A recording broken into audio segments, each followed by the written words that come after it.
ऑडियोसा में आपका स्वागत है, जहां हर दिन आप एक नई किताब सुन सकते हैं। आज हम एक यात्रा आरंभ करते हैं, एक ऐसी कहानी जिसे आपको लगता है कि आप जानते हैं, उसके मुख से जिसने इसे जिया है। ये एक ईश्वर, एक राजा और एक रणनीतिकार की कहानी है। परंतु सबसे पहले ये एक बच्चे की कहानी है। ये है महाभारत, कृष्ण की आंखों से। प्रोलॉग। युद्ध समाप्त हो गया है। शांति ही वो पहली वस्तु है जिस पर आपका ध्यान जाता है। शिंखों के शांत हो जाने के पश्चात, जब अंतिम बाण अपनी देह में घर बना चुका होता है और अंतिम चीख धुएं से भरी वायु में विलीन हो जाती है, तब केवल शांति रह जाती है। ये एक खोखली वस्तु है, किसी भी पर्वत से अधिक भारी। मैं अब इसमें से होकर चल रहा हूँ, कुरुक्षेत्र के मैदान पर। मेरे पैर पृथ्वी के विरुद्ध नंगे हैं, एक पटी और प्यासी धरती जिसने अपने भाइयों के रक्त का पान किया है। वायु में जले हुए घी, लोहे और किसी गहरी वस्तु की गंध है, एक अंतिम होने की गंध। राख मेरे पीले रेशमी वस्त्रों से चिपक गई है, उन्हें प्रातःकाल की धुंध के समान धूसर बना रही है। एक रथ का पहिया टूटा हुआ और अकेला मिट्टी में आधा गड़ा हुआ है। ये कभी एक राजा को वहन करता था, अब ये एक युग का समाधि पत्थर है। वे युद्ध के विषय में लिखेंगे, ओ मुझे ज्ञात है, वे लिखेंगे। वे नायकों और खलनायकों के भव्य रणनीतियों और दिव्य हस्तक्षेपों के गीत गाएंगे। वे धर्म की बात करेंगे कि कैसे सत्य ने अपनी महान और भयानक विजय प्राप्त की। और वे मेरे विषय में बात करेंगे, कृष्ण, सारथी, मार्गदर्शक, ईश्वर जिसने गीता का ज्ञान दिया। उन्हें मेरे शब्द स्मरण हैं, परंतु उन्हें मेरी शांति स्मरण नहीं है। उन्हें वे लंबी रातें स्मरण नहीं हैं, जब मैं अकेला बैठकर दूर से आती विधवाओं का विलाप सुनता था। उन्हें अर्जुन के धनुष का भार स्मरण नहीं है, एक ऐसा बोझ जिसे मैंने अपने कंधों पर अनुभव किया था। वे मेरी मुस्कान की बात करते हैं, जिसे वे शाश्वत और सर्जन कहते थे, परंतु उन्होंने इसमें पड़ी दरारें कभी नहीं देखी। इसीलिए मुझे ये कहानी अवश्य बतानी चाहिए। युद्ध की कहानी नहीं, वो तो अंत की कथा है। मुझे आपको आरंभ की कहानी बतानी चाहिए। मुकुट से पहले, राजनीति से पहले, भाग्य के बोझ के मेरे ऊपर एक राजा के भारी वस्त्रों की भांति स्थापित होने से पहले, एक राजा निर्माता होने से पहले, मैं एक ऐसा बच्चा था जिसके हाथों पर मक्खन लगा होता था। अर्जुन के रथ का मार्गदर्शन करने से पहले, मैं एक ऐसा बालक था जो गोकुल के खेतों में गायों का मार्गदर्शन करता था। संसार के मेरे परामर्श को सुनने से पहले उसने मेरी बांसुरी सुनी थी। कुरुक्षेत्र की राख में चलने वाले पुरुष को समझने के लिए आपको पहले वृंदावन की वर्षा में नृत्य करने वाले बालक को समझना होगा। आपको मेरे साथ आना होगा। आरंभ में, एक कारागार की कोठरी के अंधकार में। चैप्टर 1। श्रृंखलाओं में जन्मा। मेरी पहली स्मृति प्रकाश की नहीं, अपितु ध्वनि की है। और उस ध्वनि से पहले आतिंग से जन्मी एक शांति थी, एक शांति जिसका एक नाम था, कंस। मेरे पिता की श्रृंखलाओं की खनकनाहट, मेरे अस्तित्व की लय बनने से बहुत पहले संपूर्ण मथुरा नगर ने अपनी श्वास रोक रखी थी। ये एक ऐसा नगर था जो एक व्यक्ति के भय के भार तले घुट रहा था। मेरे मामा कंस एक सिंहासन से शासन नहीं करते थे, वे एक तूफान के केंद्र से शासन करते थे, एक वहम का तूफान जो वर्षों से एकत्रित हो रहा था। उनके भय की एक गंध थी, बिना म्यान की तलवारों की धात्विक गंध और पत्थर के तखानों की ठंडी नम गंध जो उनके राज्य की सबसे सच्ची नींव थी। मथुरा का भव्य सभा भवन उनके अहंकार का एक स्मारक था। इसके पॉलिश किए हुए संगमरमर के फर्श एक स्थिर अंधकारमय झील की भांति सोने की छत को दर्शाते थे। एक श्रेष्ठ राजवंश के इतिहास से उकेरे गए स्तंभ हमारा राजवंश। वृष्णि उनकी तानाशाही के मौन साक्षी के रूप में खड़े थे, परंतु ये भव्यता एक झूठ थी। वायु स्वयं पतली थी, मंत्रियों, सेनापतियों और दरबारियों की अनोखी चिंताओं से तनी हुई थी जो उनके दरबार में रहते थे। वे उन पुरुषों के सावधान, नपे तुले कदमों से चलते थे जो एक जमी हुई नदी पर चल रहे हों, इस बात से भयभीत कि बर्फ उनके नीचे टूट सकती है। कंस काले पत्थर और सोने के अपने सिंहासन पर बैठा था, एक बेचैन शक्ति का प्रतीक। वह एक पर्वत जैसा पुरुष था, उसके चौड़े कंधे रक्तलाल रेशम में लिपटे हुए थे, उसकी मोटी भुजाएं भारी सोने के कड़ों से सजी थीं, जो आभूषणों से कम और स्वयं के बनाए इंद्रों से अधिक प्रतीत होते थे। परंतु ये उसकी आंखें थीं, जिनमें सच्ची कहानी थी। वे कभी स्थिर नहीं रहती थीं, निरंतर एक छाया से दूसरी छाया पर जाती रहती थीं, एक ऐसी भविष्यवाणी का चेहरा खोजती थीं, जो उसका एकमात्र साथी बन गई थी। वह भविष्यवाणी स्वर्ग से एक वाणी, वे कहते थे, ये मेरी माता देवकी के मेरे पिता वसुदेव से विवाह के दिन बोली गई थी, जब कंस एक दुर्लभ भाईचारे के स्नेह से भरा हुआ उनके विवाह का रथ चला रहा था। तब आकाश एक ऐसी वाणी से पट गया था जो मेघगर्जना नहीं थी। हे मूर्ख, जिस भगिनी को तू इतने प्रेम से ले जा रहा है, उसका 8वां बालक तेरी मृत्यु का कारण होगा। शब्द उस पर बिजली की भांति गिरे थे, उसके हृदय में प्रेम को भस्म कर दिया और पीछे केवल आतंक की जली हुई राख छोड़ दी। उसने मेरी माता को उनके बालों से पकड़ लिया था, उसकी तलवार उनका सिर काटने के लिए वहीं और तभी खिंच गई थी। ये मेरे पिता वसुदेव थे, जिन्होंने उन्हें बचाया था, मेरे शांत कुलीन पिता, जो तलवार और अपनी वधू के बीच खड़े हो गए थे। उनकी वाणी कंस के क्रोध के बवंडर में एक स्थिर लंगर थी। इसे मार दो और तुम केवल भविष्यवाणी को सत्य सिद्ध करोगे। महान कंस, मेरे पिता ने तर्क दिया था। उनके हाथ प्रार्थना में जुड़े हुए थे, परंतु उनकी आंखें दृढ़ थीं। एक स्त्री तुम्हारे लिए क्या संकट है? ये उसके बच्चे हैं जिनसे तुम डरते हो। उसे छोड़ दो और मैं हमें उत्पन्न होने वाले प्रत्येक बच्चे को तुम्हारे हाथों में सौंप दूंगा।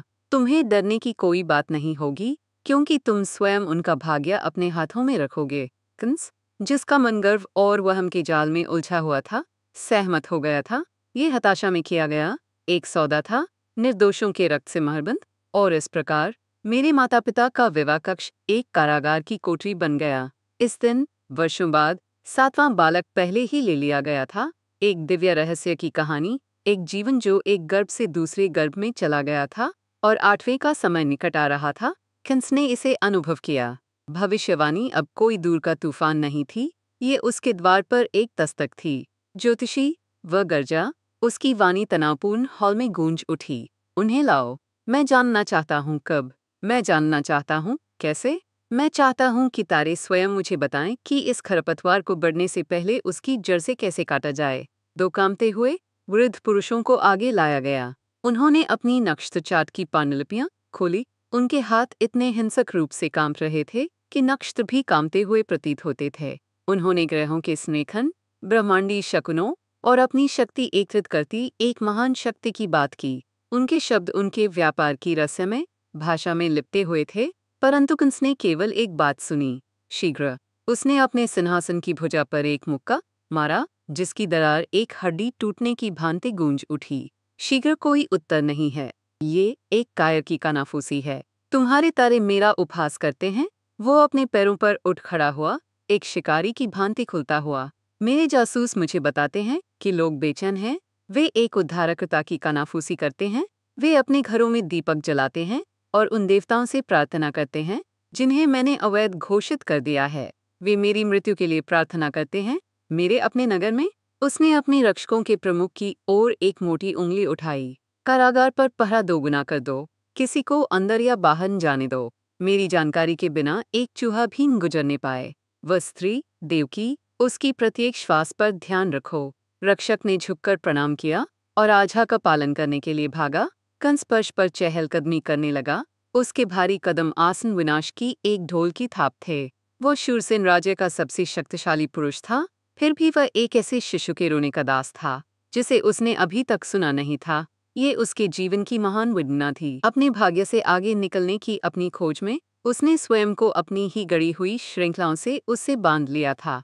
इस बीच महल की गहराइयों में मेरी कहानी आरंभ होने की प्रतीक्षा कर रही थी। कोठरी पत्थर का एक गर्भ थी, ठंडी, नम और शाश्वत। वर्षों तक ये 10 बाई 10 फुट का स्थान मेरे माता पिता की दुनिया थी। एक अकेली, ऊंची कटी हुई खिड़की उन्हें आकाश का एक टुकड़ा प्रदान करती थी। एक ऐसी स्वतंत्रता की एक चिढ़ाने वाली झलक जिसे वे अब स्मरण नहीं कर सकते थे। दिन में ये एक क्रूर, शानदार नीला दिखाता था।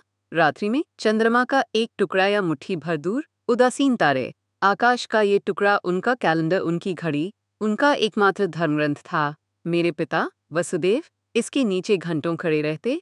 उनका कुलीन चेहरा धिक्कार की रेखाओं से अंकित था, जो प्रत्येक बीतते वर्ष के साथ स्वयं को और गहरा कर लेती थीं। उन्होंने अपने 6 नवजात पुत्रों को एक एक करके इस कोठरी से बाहर ले जाकर कंस के प्रतीक्षारत रक्त पिपासु हाथों में रखा था। उन्होंने उस ध्वनि के विषय में कभी बात नहीं की जो उनके छोटे शरीरों से पत्थर पर पटकने पर निकलती थी। उन्हें इसकी आवश्यकता नहीं थी। वो ध्वनि स्थायी रूप से मेरी माता की आंखों के खोखलेपन में रहती थी। देखी अपने अधिकांश दिन एक कोने में बिताती थी। उसकी पीठ ठंडी दीवार के सहारे होती थी। वह एक राजकुमारी थी, प्रकाश और विलासिता में पली बड़ी। परंतु तखाने ने उसे उसके दुख के अतिरिक्त सब कुछ छीन लिया था। वह एक जीवित भूत थी, जीवन का एक पात्र जो केवल मृत्यु देने के लिए नियत था। प्रत्येक नई गर्भावस्था के साथ उसके भीतर आशा की एक किरण प्रज्वलित होती, एक हताश मात्र विश्वास की इस बार कंस मान जाएगा कि इस बार कोई चमत्कार होगा। और प्रत्येक बार वो आशा क्रूरतापूर्वक बुझा दी जाती, जिससे उसकी आत्मा पहले से अधिक अंधकारमय हो जाती। तब वह मेरे साथ भारी थी, उसका 8वां बालक, भविष्यवाणी, वो जिससे कंस सबसे ऊपर डरता था। ये गर्भावस्था भिन्न थी, कोई आशा नहीं थी, केवल एक शांत गहरा भय था। उनकी कोठरी के बाहर के रक्षक अधिक कठोर थे, उनके ताने अधिक क्रूर थे, भोजन दुर्लभ था, कंस फंदा कस रहा था। उस शाम जब मथुरा पर एक तूफान एकत्रित होने लगा, जो कंस के हृदय में बसे तूफान को प्रतिबिंबित कर रहा था, डेकी चिल्लाई, श्वास का एक तीव्र अंतग्रहण। वसुदेव एक पल में उसके पास थे, उनके हाथ उस पर मंडरा रहे थे। असहाय, क्या समय आ गया है? उन्होंने फुसफुसाया, उनकी वाणी कर्कश थी। उसने सिर हिलाया, उसके चेहरे पर आंसू बह रहे थे। ये पीड़ा के आंसू नहीं थे, अपितु शुद्ध आतंक के थे। वह आएगा, वसु। जैसे ही वह सुनेगा, वो इसके लिए स्वयं आएगा। मैं उसे नहीं आने दूंगा, मेरे पिता ने कहा। उनकी वाणी अवा की एक धीमी गर्जना थी। ये एक ऐसा वचन था जिसे पूरा करने की शक्ति उनके पास नहीं थी। बाढ़ के विरुद्ध सरकनों का एक बांध। वे दोनों इसे जानते थे। हम क्या कर सकते हैं? वह सिसकी, उसका हाथ पकड़कर। हम कहाँ जा सकते हैं? हम जानवर के हृदय में हैं। वर्षों में पहली बार मेरे पिता ने उसे झूठा दिलासा नहीं दिया। उन्होंने आशा या देवताओं की बात नहीं की, उन्होंने बस उसका हाथ पकड़ लिया। उनके पोर सफेद हो गए और अपनी कोठरी के भारी लोहे के द्वार को घूरते रहे। उनकी शांति उनकी पूर्ण और सर्वथा निराशा की एक स्वीकारोक्ति थी। इसी निराशा में मैंने जन्म लेने का चयन किया। जैसे ही मेरी माता का प्रसव आरंभ हुआ, बाहर का तूफान टूट पड़ा। वर्षा महल की दीवारों से टकराई और मेघगर्जना ने कारागार की नींव हिला दी। पवन ऊंची खिड़की से गरजता रहा, एक शोकाकुल विलाप जो उस बच्चे के लिए रोता हुआ प्रतीत होता था, जो एक ऐसी दुनिया में प्रवेश करने वाला था जो उसे मारने की प्रतीक्षा कर रही थी। गर्भ के गर्म अंधकार के भीतर मैंने ये सब अनुभव किया। मैंने अपनी माता की पीड़ा अनुभव की, एक भयंकर, फाड़ देने वाली पीड़ा। मैंने अपने पिता के असहाय क्रोध को अनुभव किया, उनकी आत्मा में एक ठंडी, कठोर गांठ। मैंने कंस के भय को अनुभव किया, एक विष जो किले के पत्थरों से रिस रहा था। मैंने तूफान के रोष और नगर की घुटन भरी शांति को अनुभव किया। ये वह संसार था जिसमें मैं जन्म ले रहा था, श्रृंखलाओं का एक संसार। और मैं जानता था, एक ऐसी निश्चितता के साथ जो मेरा साथ था, कि मैं उन्हें तोड़ने आया था। पीड़ा अपनी एक भाषा है, उसे शब्दों की आवश्यकता नहीं होती। उस पत्थर की कोठरी में जब बाहर का तूफान अपना आदिम रोष प्रकट कर रहा था, मेरी माता उस भाषा के लिए एक पात्र बन गई। उनकी चीखें मेघगर्जना में विलीन हो गईं। उनका शरीर एक रणक्षेत्र था, जहां जीवन और आतंक एक हताश युद्ध लड़ रहे थे। मेरे पिता वसुदेव, वृष्णियों के एक राजकुमार और एक योद्धा जिन्होंने सेनाओं का सामना किया था, उनके पास घुटने टेककर बैठने के अतिरिक्त कुछ नहीं कर सकते थे। उनके हाथ एक खुरदुरे कपड़े के टुकड़े से उनके माथे से पसीना पोंछ रहे थे। उस क्षण वह एक राजकुमार नहीं थे, वे बस एक पुरुष थे। उस व्यक्ति को देख रहे थे जिसे वह संसार में सबसे अधिक प्रेम करते थे, पीड़ा के एक समुद्र में डूबते हुए, और वे असहाय थे। पीड़ा की प्रत्येक लहर जो मेरी माता के शरीर को तोड़ रही थी, वह एक आघात तरंग थी जिसे मैंने गर्भ की गर्म अंधकारमय शांति में अनुभव किया। फिर भी अपनी दिव्य चेतना से मैंने कोई चिंता अनुभव नहीं की। मैं बवंडर की शांतांग था। उनकी पीड़ा एक नश्वर संसार का घर्षण था जो दिव्य के लिए मार्ग बना रहा था। ये एक ऐसी भट्टी की अग्नि थी जिससे कुछ नया गढ़ा जाएगा। वो केवल एक पुत्र को जन्म नहीं दे रही थी, वह एक युग को जन्म दे रही थी। पीड़ा आवश्यक थी, पीड़ा ही मूल्य थी। इन सब के मध्य वसुदेव उनसे फुसफुसाते रहे। उन्होंने मथुरा में अपनी युवावस्था की बात की, बगीचों और त्योहारों की, एक ऐसे समय की जब मुकुट पर अधिकार नहीं किया गया था और उनका जीवन ये जागृत दुस्वप्न नहीं बना था। उन्होंने एक ऐसे भविष्य की बात की जिस पर वो विश्वास नहीं कर सकते थे, स्वतंत्रता का एक हताश कल्पना, एक खुले मैदान पर सूर्य के प्रकाश की। उनके शब्द गरजते अंधकार के विरुद्ध एक नाजुक ढाल थे, और यद्यपि उन्होंने उनकी शारीरिक पीड़ा को कम करने के लिए बहुत कम किया, उन्होंने उनकी आत्मा को बांधे रखा।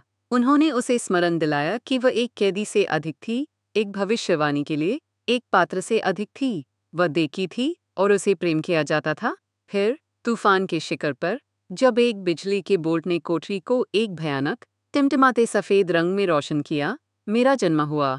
मेघगर्जना की गड़गड़ाहट के बीच एक अचानक चौंकाने वाली शांति छा गई। मेरी माता की चीखें बंद हो गईं, उनकी जगह थकी हुई खुरदरी सांसें आ गईं। एक क्षण के लिए केवल वर्षा और निकट के अंधकार में दो धड़कते हृदयों की ध्वनि थी। मैं रोया नहीं, ये पहला चमत्कार था। एक ऐसी दुनिया में जो नए जीवन का एक चीख से स्वागत करती है। मैं पूर्ण सतर्क शांति की स्थिति में आया। मेरे पिता, उनके हाथ कांप रहे थे। उन्होंने मुझे लिया और जितना हो सके मुझे साफ किया। जब उन्होंने मुझे मेरी माता के सामने रखा तो उनकी आंखें, जो पीड़ा और भय से धुंधली थीं, धीरे धीरे केंद्रित हुईं और फिर वे चौड़ी हो गईं। कहानियां कहती हैं कि मेरे माता पिता ने मुझे एक दिव्य रूप में देखा, 4 भुजाओं के साथ, एक शिंक, एक गदा, एक चक्र और एक कमल धारण किए हुए। परंतु स्मृति एक ऐसी नदी है जो प्रत्येक आत्मा के लिए भिन्न रूप से बहती है। मुझे जो स्मरण है वह ये है, उन्होंने एक शिशु देखा, हाँ, परंतु उन्होंने मुझे देखा। उन्होंने मेरी शिशु आंखों में देखा और एक ऐसी शांति अनुभव की जो समय से भी पुरानी थी। उन्होंने एक ऐसी बुद्धिमत्ता देखी जिसका एक नवजात शिशु के चेहरे पर कोई स्थान नहीं था। मेरी त्वचा का नीला काला रंग एक सामान्य बच्चे का रंग नहीं था, ये मध्यरात्रि में गहरे तूफानी आकाश का रंग था, अनंत का रंग। उनके एकल तेल दीपक के धुंधले टिमटिमाते प्रकाश में मेरा रूप एक कोमल आंतरिक दीप्ति के साथ टिमटिमाता हुआ प्रतीत होता था। वे अपने पुत्र को नहीं देख रहे थे, वे अपने उद्धारकता को देख रहे थे, और ये एहसास जितना विस्मयकारी था उतना ही भयानक भी था। यह है, मेरी माता ने फुसफुसाया, उनकी वाणी भावना से भरी हुई थी। उन्होंने मेरे गाल को छूने के लिए एक कांपता हुआ हाथ बढ़ाया। उनका स्पर्श एक प्रश्न था, क्या तुम वास्तविक हो? मेरे पिता बोल नहीं सके, वो मंत्रमुग्ध थे। दयका के सभी वर्ष, खोए हुए 6 पुत्र, इस पिंजरे में अंतहीन रातें, ये सब उस असंभव बच्चे के चेहरे के सामने पीछे हट गया जिसे उन्होंने अब पकड़ रखा था। एक अकेला आंसू उनके गाल पर जमी मैल के माध्यम से एक पथ बना गया। ये दुख का आंसू नहीं था, अपितु भारी भयानक आश्चर्य का था। पवित्र विस्मय का ये क्षण गलियारे से आई एक ध्वनि से टूट गया। रक्षकों के भारी लयबद्ध खर्राटे मेरे माता पिता के सिर द्वार की ओर घूमे। उनका संक्षिप्त विराम बिखर गया। सदा विद्यमान भय वापस आ गया। रक्षक उसके कान थे। उनका जागना मेरी मृत्यु का अर्थ होता, परंतु खर्राटे केवल गहरे होते गए। एक रक्षक जो सलाखों के सहारे झुका हुआ था, एक नरम धड़ाम से फर्श पर फिसल गया। उसका हेलमेट अंधकार में लुढ़क गया। एक और, एक स्टूल पर बैठा हुआ, आगे की ओर झुक गया। उसका भाला जमीन पर कड़कड़ाया।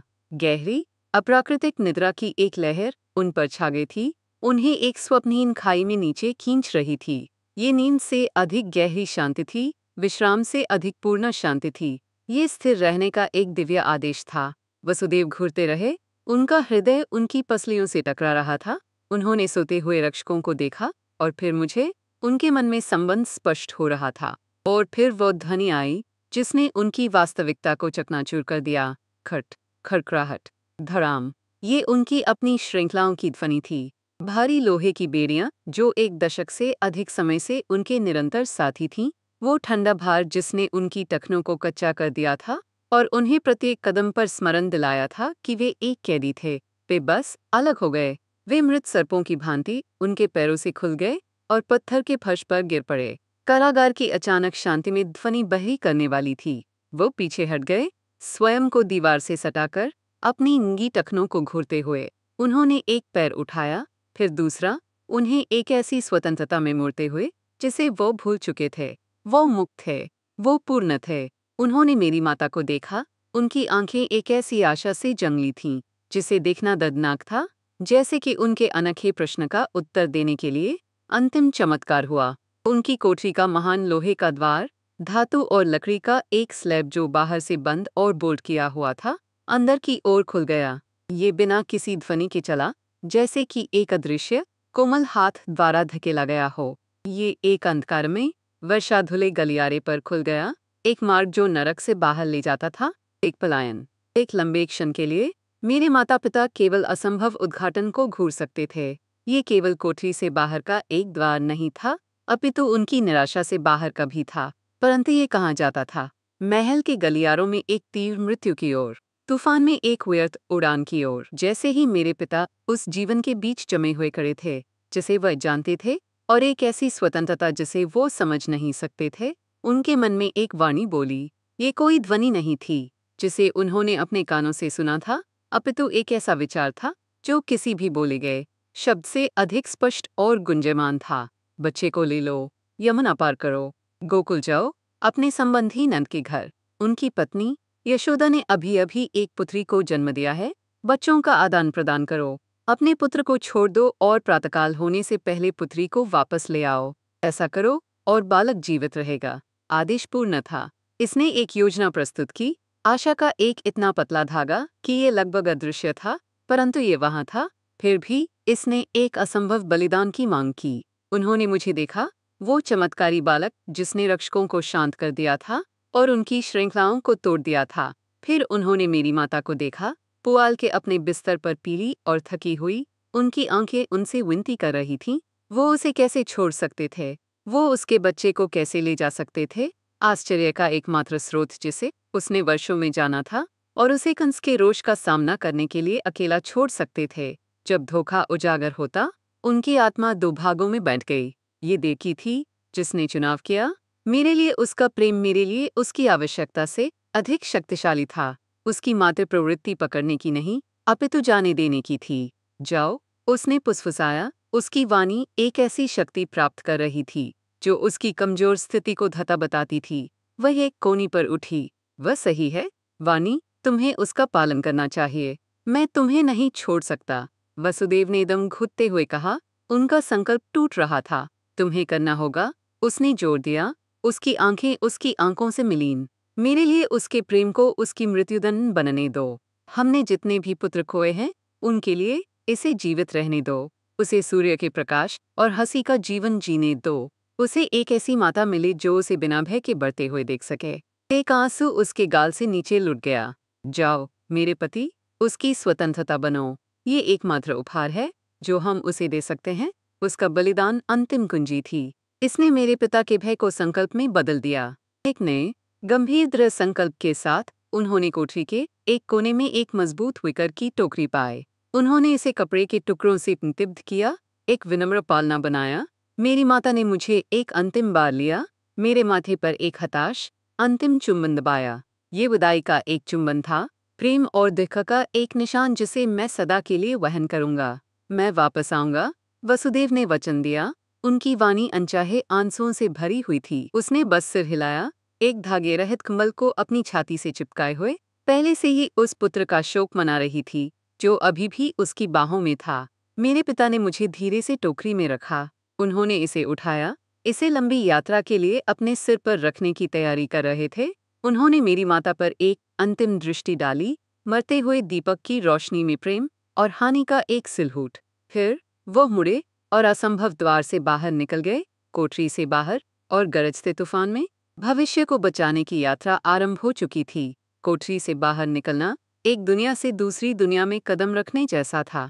गलियारे में हवा वर्षा और ठंडे पत्थर की गंध से भरी थी, जो तखाने की स्थिर, सांस रोक देने वाली हवा के बिल्कुल विपरीत थी। मेरे पिता, वसुदेव, एक क्षण के लिए खड़े रहे, एक ऐसा व्यक्ति जो बेड़ियों से मुक्त था, लेकिन अभी तक स्वतंत्र नहीं था।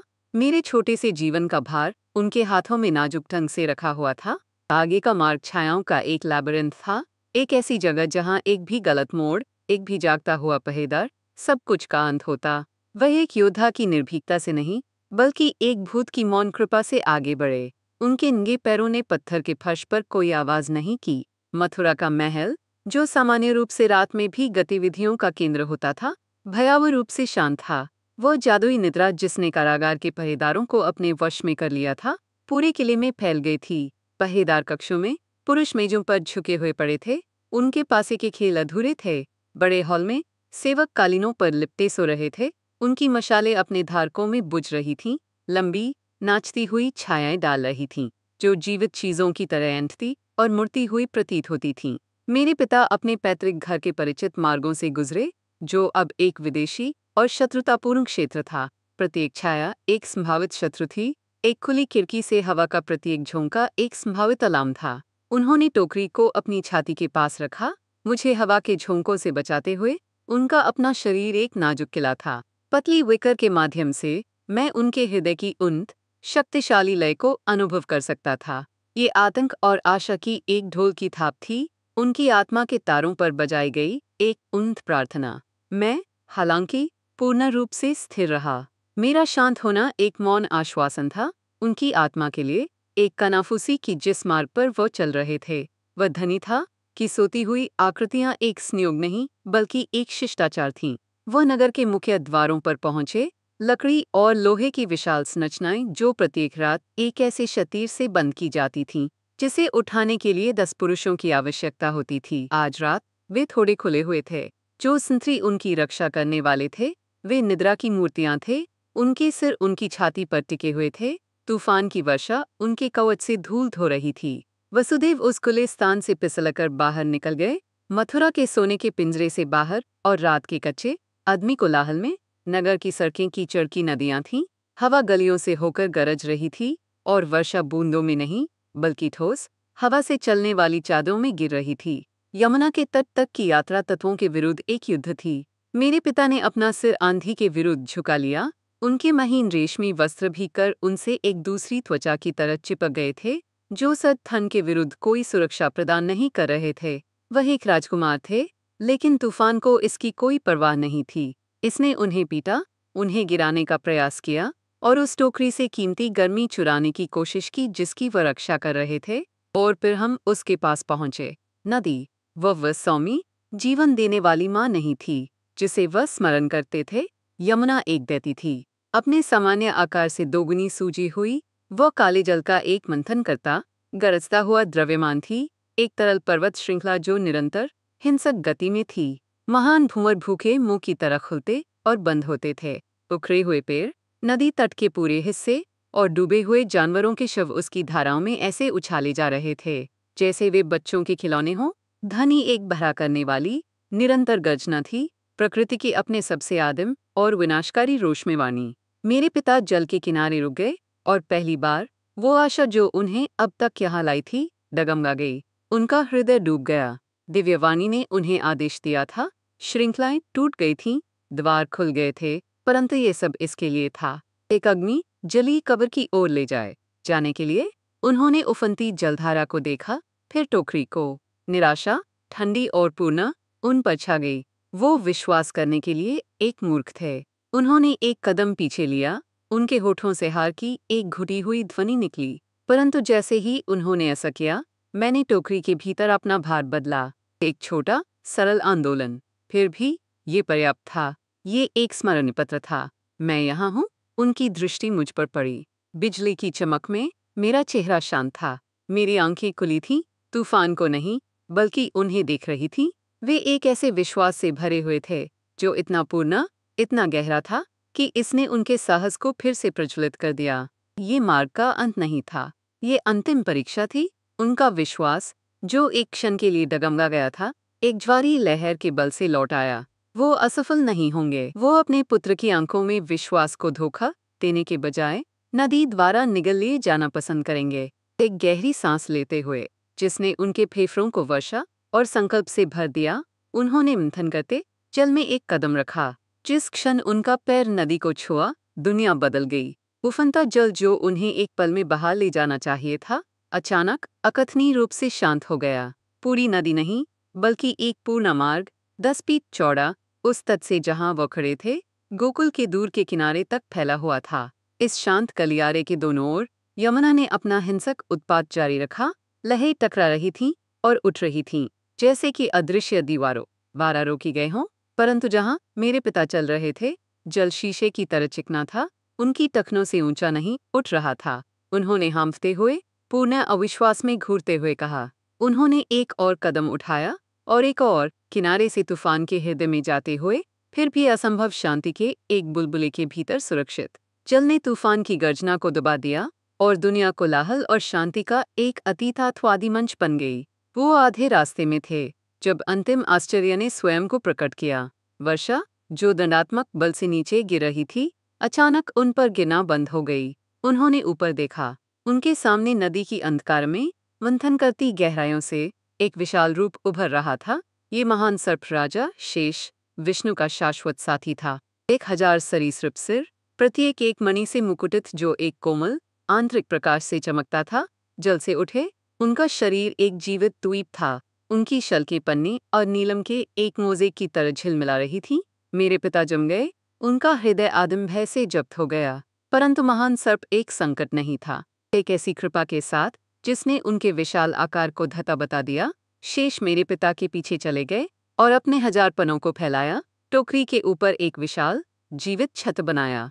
मूसलाधार वर्षा अब सर्प की पीठ पर गिर रही थी, फुफकारती और भाप छोड़ती हुई, जबकि मैं पूर्ण रूप से सूखा और सुरक्षित रहा। वसुदेव ने सर्प राजा की मणियों जैसी आंखों को देखा, जो एक प्राचीन श्रद्धामय बुद्धिमत्ता से भरी हुई थीं। उन्होंने टोकरी में बच्चे को देखा, जिसके लिए प्रकृति के नियम झुक रहे थे। उनके हृदय से सारा भय गायब हो गया। उसकी जगह शुद्ध अविकृत भक्ति की एक लहर आ गई।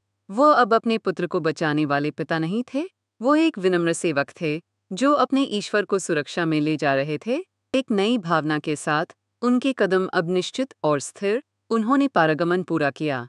उन्होंने गोकुल के कीचड़ भरे तट पर कदम रखा। यहाँ की हवा तुरंत भिन्न थी, स्वच्छ, गीली धरती, चमेली और मवेशियों की मीठी गंध से महकती हुई। वो पीछे मुड़े। महान सर्प ने अपने 1000 सिरों को एक मौन राजसी प्रणाम में झुकाया और फिर गहराइयों में वापस डूब गया। यमुना पर शांत मार्ग गायब हो गया और नदी एक बार फिर एक अकेली उग्र इकाई थी। चमत्कार समाप्त हो गया था।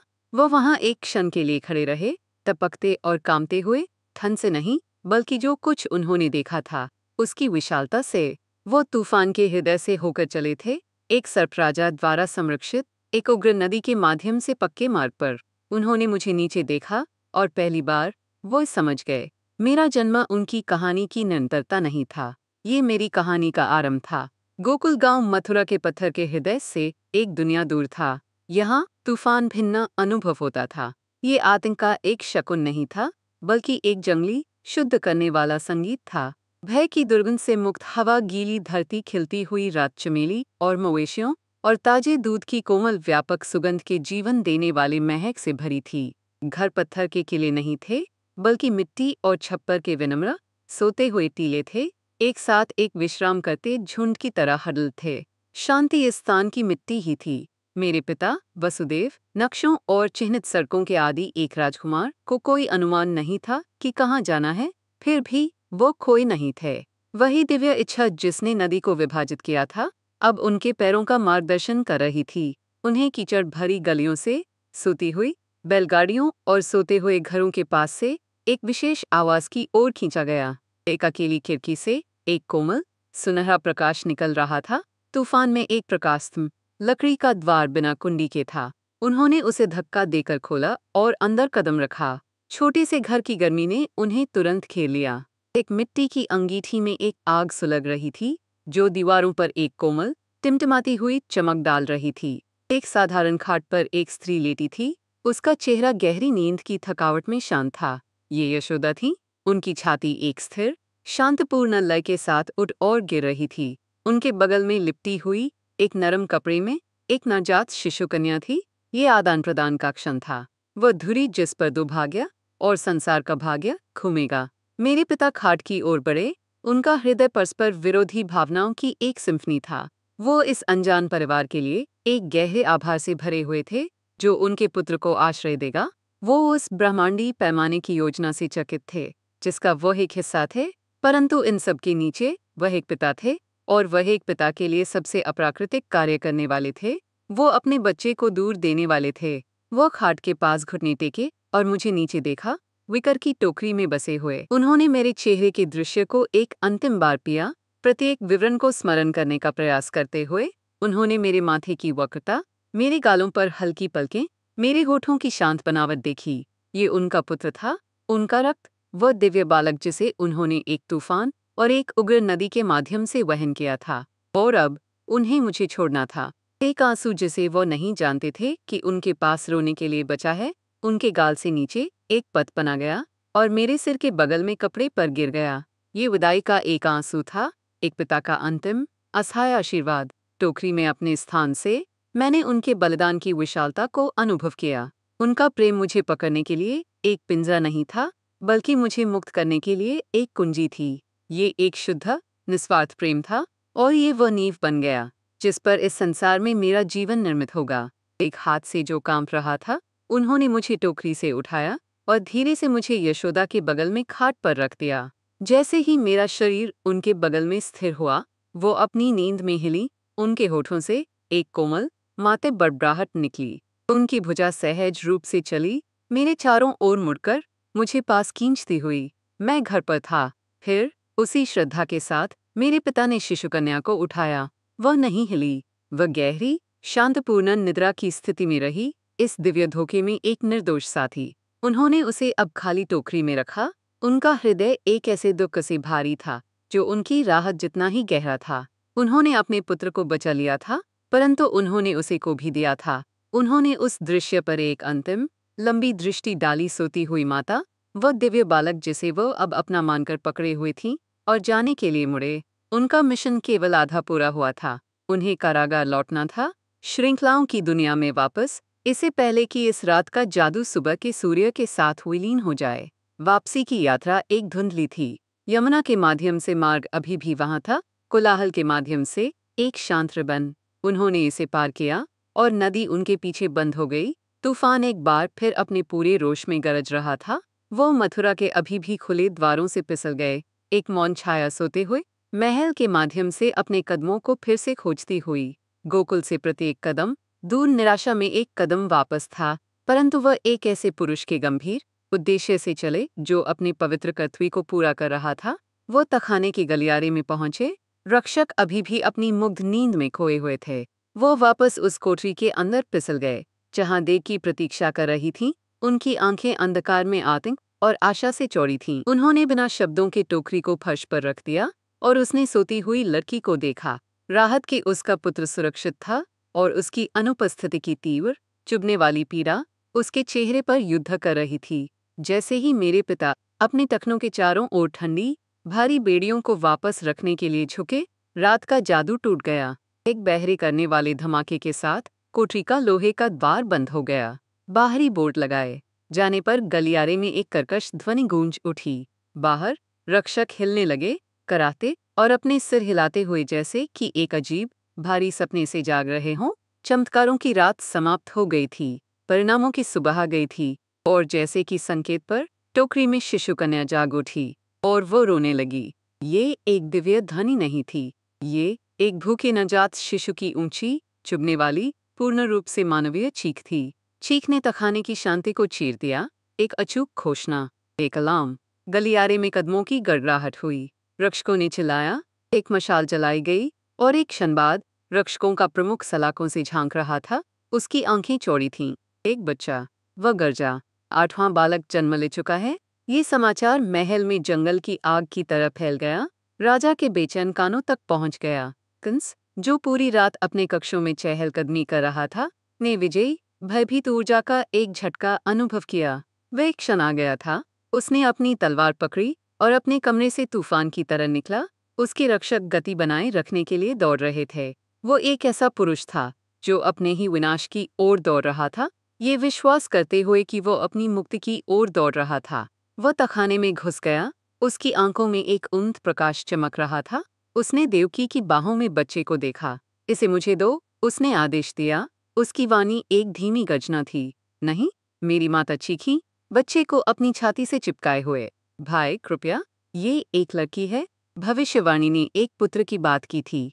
एक साधारण लड़की तुम्हें क्या हानि पहुंचा सकती है? त्याग करो। मेरे पिता उनके सामने खड़े थे। उनकी नई बदली हुई श्रृंखलाएं उनकी संक्षिप्त स्वतंत्रता का एक उपहास थीं। कंस, उसकी बात सुनो। वो तुम्हारी भगिनी है, ये तुम्हारी भांजी है। इस पागलपन को समाप्त करो। परंतु कंस तर्क से परे था। उसने केवल भविष्यवाणी देखी, केवल संकट। उसने वसुदेव को एक ओर धकेल दिया। उसका चेहरा क्रूर दृढ़ संकल्प का एक मुखौटा था। उसने रोते हुए शिशु को मेरी माता की बाहों से चीर लिया। देवकी ने इतनी गहरी पीड़ा की एक चीख निकाली कि पत्थर भी उसके साथ रोते हुए प्रतीत हुए। कंस ने बच्चे को उसके पैरों से पकड़ रखा था। उसका चेहरा विजय की एक मुस्कान में विकृत था। भविष्यवाणी, वह थूका, मैं अपना भाग्य स्वयं बनाता हूँ। उसने बच्चे को ऊंचा उठाया, उसे क्षमाहीन पत्थर की दीवार के विरुद्ध पटकने के लिए तैयार। परंतु उस क्षण असंभव फिर से हुआ। बच्चा उसके हाथ से ऐसे फिसल गया जैसे कि वो प्रकाश से बना हो। वो गिरी नहीं, वो उड़ी। वो तन कोठरी की हवा में चढ़ गई और जैसे ही वो उठी वो रूपांतरित हो गई। छोटे शिशु का रूप एक चकाचौंध सुनहरी रोशनी से जगमगा उठा। वो बड़ी हुई, उसका रूप शानदार अष्टभुजाओं वाली देवी योगमाया में बदल गया। वह दिव्य रेशम और गहनों से सजी थी। उसका चेहरा सुंदर लेकिन भयानक था। उसकी आंखें ब्रह्मांडी शक्ति से जल रही थीं। उसने अपने हाथों में कई दिव्य अस्त्र धारण किए हुए थे और पूरा तखाना उसकी दिव्य आभा से प्रकाशित था। कंस पीछे हट गया, अपनी आंखों को ढालते हुए। उसका अहंकार शुद्ध पवित्र आतंक से भस्म हो गया। देवी ने उस पर नीचे देखा और उसकी हंसी कोठरी में गूंज उठी, एक ऐसी ध्वनि जो संगीतमय और तिरस्कार से भरी हुई थी। हे मूर्ख, उसकी वाणी गूंजी, जो हर जगह से आती हुई प्रतीत होती थी। मुझे मारकर तुम्हें क्या मिलेगा? तुम्हारे प्रयास व्यर्थ हैं। जो तुम्हारे विनाश के लिए जन्म ले चुका है वह जीवित और स्वस्थ है। वो कहीं और बड़ा हो रहा है, स्वयं ब्रह्मांड के संरक्षण में। तुम्हारी मृत्यु पहले ही तुम्हारी ओर चल रही है। तुम अपने भाग्य से नहीं बच सकते। एक अंतिम उपहासपूर्ण हंसी के साथ वो गायब हो गई, कोठरी को वापस निकट अंधकार में डुबो दिया। जो कुछ बचा था वह दिव्य कमलों की एक हल्की सुगंध और उसके शब्दों की गूंजती प्रतिध्वनि थी। कंस जमा हुआ खड़ा था, क्रोध से नहीं बल्कि एक नए गहरे भय से कांप रहा था। उसने भविष्यवाणी को नहीं रोका था, उसने इसकी पुष्टि की थी। उसका शत्रु वास्तविक था, वह जीवित था और वो छिपा हुआ था। उसके राज्य में प्रत्येक बच्चा अब एक संभावित संकट था। वह मेरे माता पिता की ओर मुड़ा, उसका चेहरा पीला था, उसमें कोई विजय शेष नहीं थी। तुम मेरे किसी काम की नहीं हो, उसने फुसफुसाया। उसकी वाणी खोखली थी। उसने रक्षकों को उन्हें बेड़ियों से मुक्त करने का आदेश दिया। वे जाने के लिए स्वतंत्र थे, परंतु उनकी स्वतंत्रता एक अभिशाप थी। वे अब एक बड़े कारागार मथुरा नगर में कैदी थे, जहां वे प्रत्येक दिन मेरे जीवित रहने के गुप्त ज्ञान और कंस के अपरिहार्य हताश शिकार के आतंक के साथ जीते। और इस प्रकार इस संसार में मेरा पहला अध्याय समाप्त हुआ। ये वैसे ही समाप्त हुआ जैसे ये आरंभ हुआ था, एक कारागार की कोठरी में। परंतु गोकुल की शांत मिट्टी में एक बीज बोया गया था। एक धोखे ने, दिव्य ब्रह्माया के एक कार्य ने सत्य को ढाल दिया था। धर्म की रक्षा के लिए कभी कभी उसे पहले छिपाना पड़ता है, और मैं सत्य एक ऐसी स्त्री की बाहों में शांतपूर्वक सो रहा था, जो मुझे उस ईश्वर के लिए नहीं जो मैं था, बल्कि उस पुत्र के लिए प्रेम करेगी जो वन मुझे मानती थी। चैप्टर 2 वाले का पुत्र। मेरा दूसरा जन्म पीड़ा की भाषा में नहीं बल्कि संवेदनाओं की एक सिम्फनी में हुआ था। मेरी पहली दुनिया एक कारागार का ठंडा पत्थर, भय की गंध और श्रृंखलाओं की धात्विक कनकनाहट थी। ये नई दुनिया गोकुल, गर्मी और जीवन से बना एक ब्रह्मांड था। यहाँ मेरी पहली सच्ची स्मृति एक गंध थी, धूप में सूखी घास की मीठी मिट्टी की सुगंध, गाय के गोबर की समृद्ध सुगंध और मक्खन में मथे जा रहे दूध की तीखी आरामदायक गंध। ये पोषण की गंध थी, सादगी की, पृथ्वी के साथ सामंजस्य में ये गए जीवन की। दूसरी एक ध्वनि थी, एक तूफान की गर्जना नहीं बल्कि एक मथानी की कोमल लयब्ध थंप थंप थंप, एक ऐसी ध्वनि जो मेरे नए घर की धड़कन थी। तीसरी एक अनुभूति थी, एक माता के आलिंगन की सुरक्षित बिना शर्त की गर्मी, एक ऐसा प्रेम जो कोई भविष्यवाणी नहीं जानता था और जिसमें कोई भय नहीं था। ये यशोदा का प्रेम था। मेरे आगमन के बाद की सुबह मेरे नए माता पिता के लिए गहरे और सुंदर भ्रम की एक सुबह थी। यशोदा धीरे धीरे जागी, उनका शरीर एक ऐसे प्रसव से दुख रहा था जिसे वह एक धुंधले कठिन सपने के रूप में स्मरण करती थीं। उन्हें दाई द्वारा एक पुत्री के जन्म की घोषणा स्मरण थी। उन्हें अंत का कोमल आनंदमय चेहरा स्मरण था। उन्होंने अपने बगल के स्थान पर अपना हाथ बढ़ाया, अपने बच्चे के छोटे गर्म बंडल को खोजने की उम्मीद में। उनका हाथ मेरे रूप से मिला और वो रुक गईं। उनकी आंखें धीरे धीरे खुली। वार से छनकर आती कोमल सुबह की रोशनी में उन्होंने वो पुत्री नहीं देखी जिसकी उन्हें उम्मीद थी, बल्कि मुझे देखा। एक लड़का, एक ऐसा लड़का जिसकी त्वचा एक अंधकार में वर्षा से भरे बादल के रंग की थी, जिसकी आंखें खुली थीं और सीधे उनकी आंखों में एक शांत असहज करने वाली बुद्धिमता से देख रही थीं। उन्होंने एक कोमल हांफ निकाली, शुद्ध सदमे की एक ध्वनि। उन्होंने अपना हाथ वापस खींच लिया। उनका मन दौड़ रहा था। क्या ये एक सपना था? प्रसव की थकावट से उत्पन्न एक ज्वरपूर्ण भ्रम? वो बैठ गईं, उनका हृदय धड़क रहा था। बच्चा वास्तविक था, सुंदर, स्वस्थ और निर्विवाद रूप से एक लड़का। नंद उन्होंने पुकारा। उनकी वाणी आश्चर्य और चिंता का मिश्रण थी। मेरे नए पिता, गोकुल के मुखिया, और एक ऐसे पुरुष जिनकी आत्मा नदी के किनारे के ओक के पेड़ों की तरह सरल और मजबूत थी, कमरे में भागे। क्या हुआ मेरी प्रिय, क्या तुम ठीक हो? वह तब रुक गए जब उन्होंने देखा कि वह क्या घूर रही थी। उन्होंने शिशु लड़के को देखा, फिर अपनी पत्नी के हैरान चेहरे को, फिर वापस लड़के को। शुद्ध समझ से बाहर आनंद की एक धीमी चौड़ी मुस्कान उनके चेहरे पर फैल गई। एक पुत्र, उन्होंने सांस ली। शब्द श्रद्धा से भरे हुए थे। यशोदा, एक पुत्र। परंतु नंद, दाई ने कहा था। वो हकलाएं।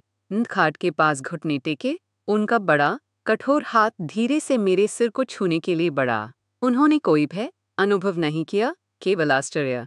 वह सरल अटूट विश्वास के एक पुरुष थे। उन्होंने हल करने के लिए एक रहस्य नहीं देखा, उन्होंने जश्न मनाने के लिए एक चमत्कार देखा। देवता उन तरीकों से कार्य करते हैं जिन्हें हम नहीं समझ सकते, उन्होंने कहा। उनकी वाणी भावना से भरी हुई थी। हमने एक बच्चे के लिए प्रार्थना की और उन्होंने हमें इस रत्न से आशीर्वाद दिया है। पिछली रात एक भयानक तूफान था, एक दिव्य कोलाहल। कौन कह सकता है कि महान प्रभु ने अपनी बुद्धिमत्ता में हमारी भक्ति का उत्तर हमारी समझ से परे एक उपहार के साथ देना उचित नहीं समझा। वह एक लड़की के रूप में जन्मी थी और सुबह तक देवताओं ने उसे एक लड़का बना दिया। या शायद हमारी आंखें खुशी से धुंधली थीं और हमने चीजों को गलत देखा। क्या इसे कोई अंतर पड़ता है? उसे देखो यशोदा, वो पूर्ण है। मेरी नई माता ने मुझे फिर से देखा और नंद के सरल शक्तिशाली विश्वास ने उनके भ्रम को धो दिया। विवरणों से क्या अंतर पड़ता था? एक बच्चा था। एक उपहार था।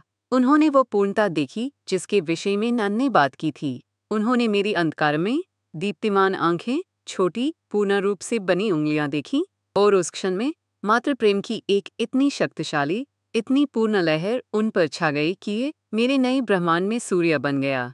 उन्होंने मुझे अपनी बाहों में भर लिया और उनका आलिंगन एकमात्र घर था जिसकी मुझे आवश्यकता होगी।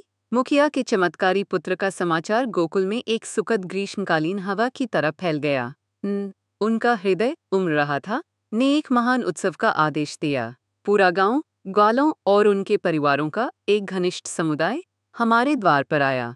उनके घर मिट्टी और छप्पर की सरल संरचनाएं थीं, जो उन विशाल चरागाहों के सामने एक अर्धवृत्त में व्यवस्थित थीं, जो उनका जीवन रख थीं। परंतु उनके हृदय एक ऐसी उदारता से समृद्ध थे जिसे महलों में राजा कभी नहीं जान सकते थे। वे उपहार लेकर आए, ताजे दही के बर्तन, सुनहरे शहद के छत्ते, महीन मलमल के कपड़े और सरल हाथ से उकेरे हुए लकड़ी के खिलौने।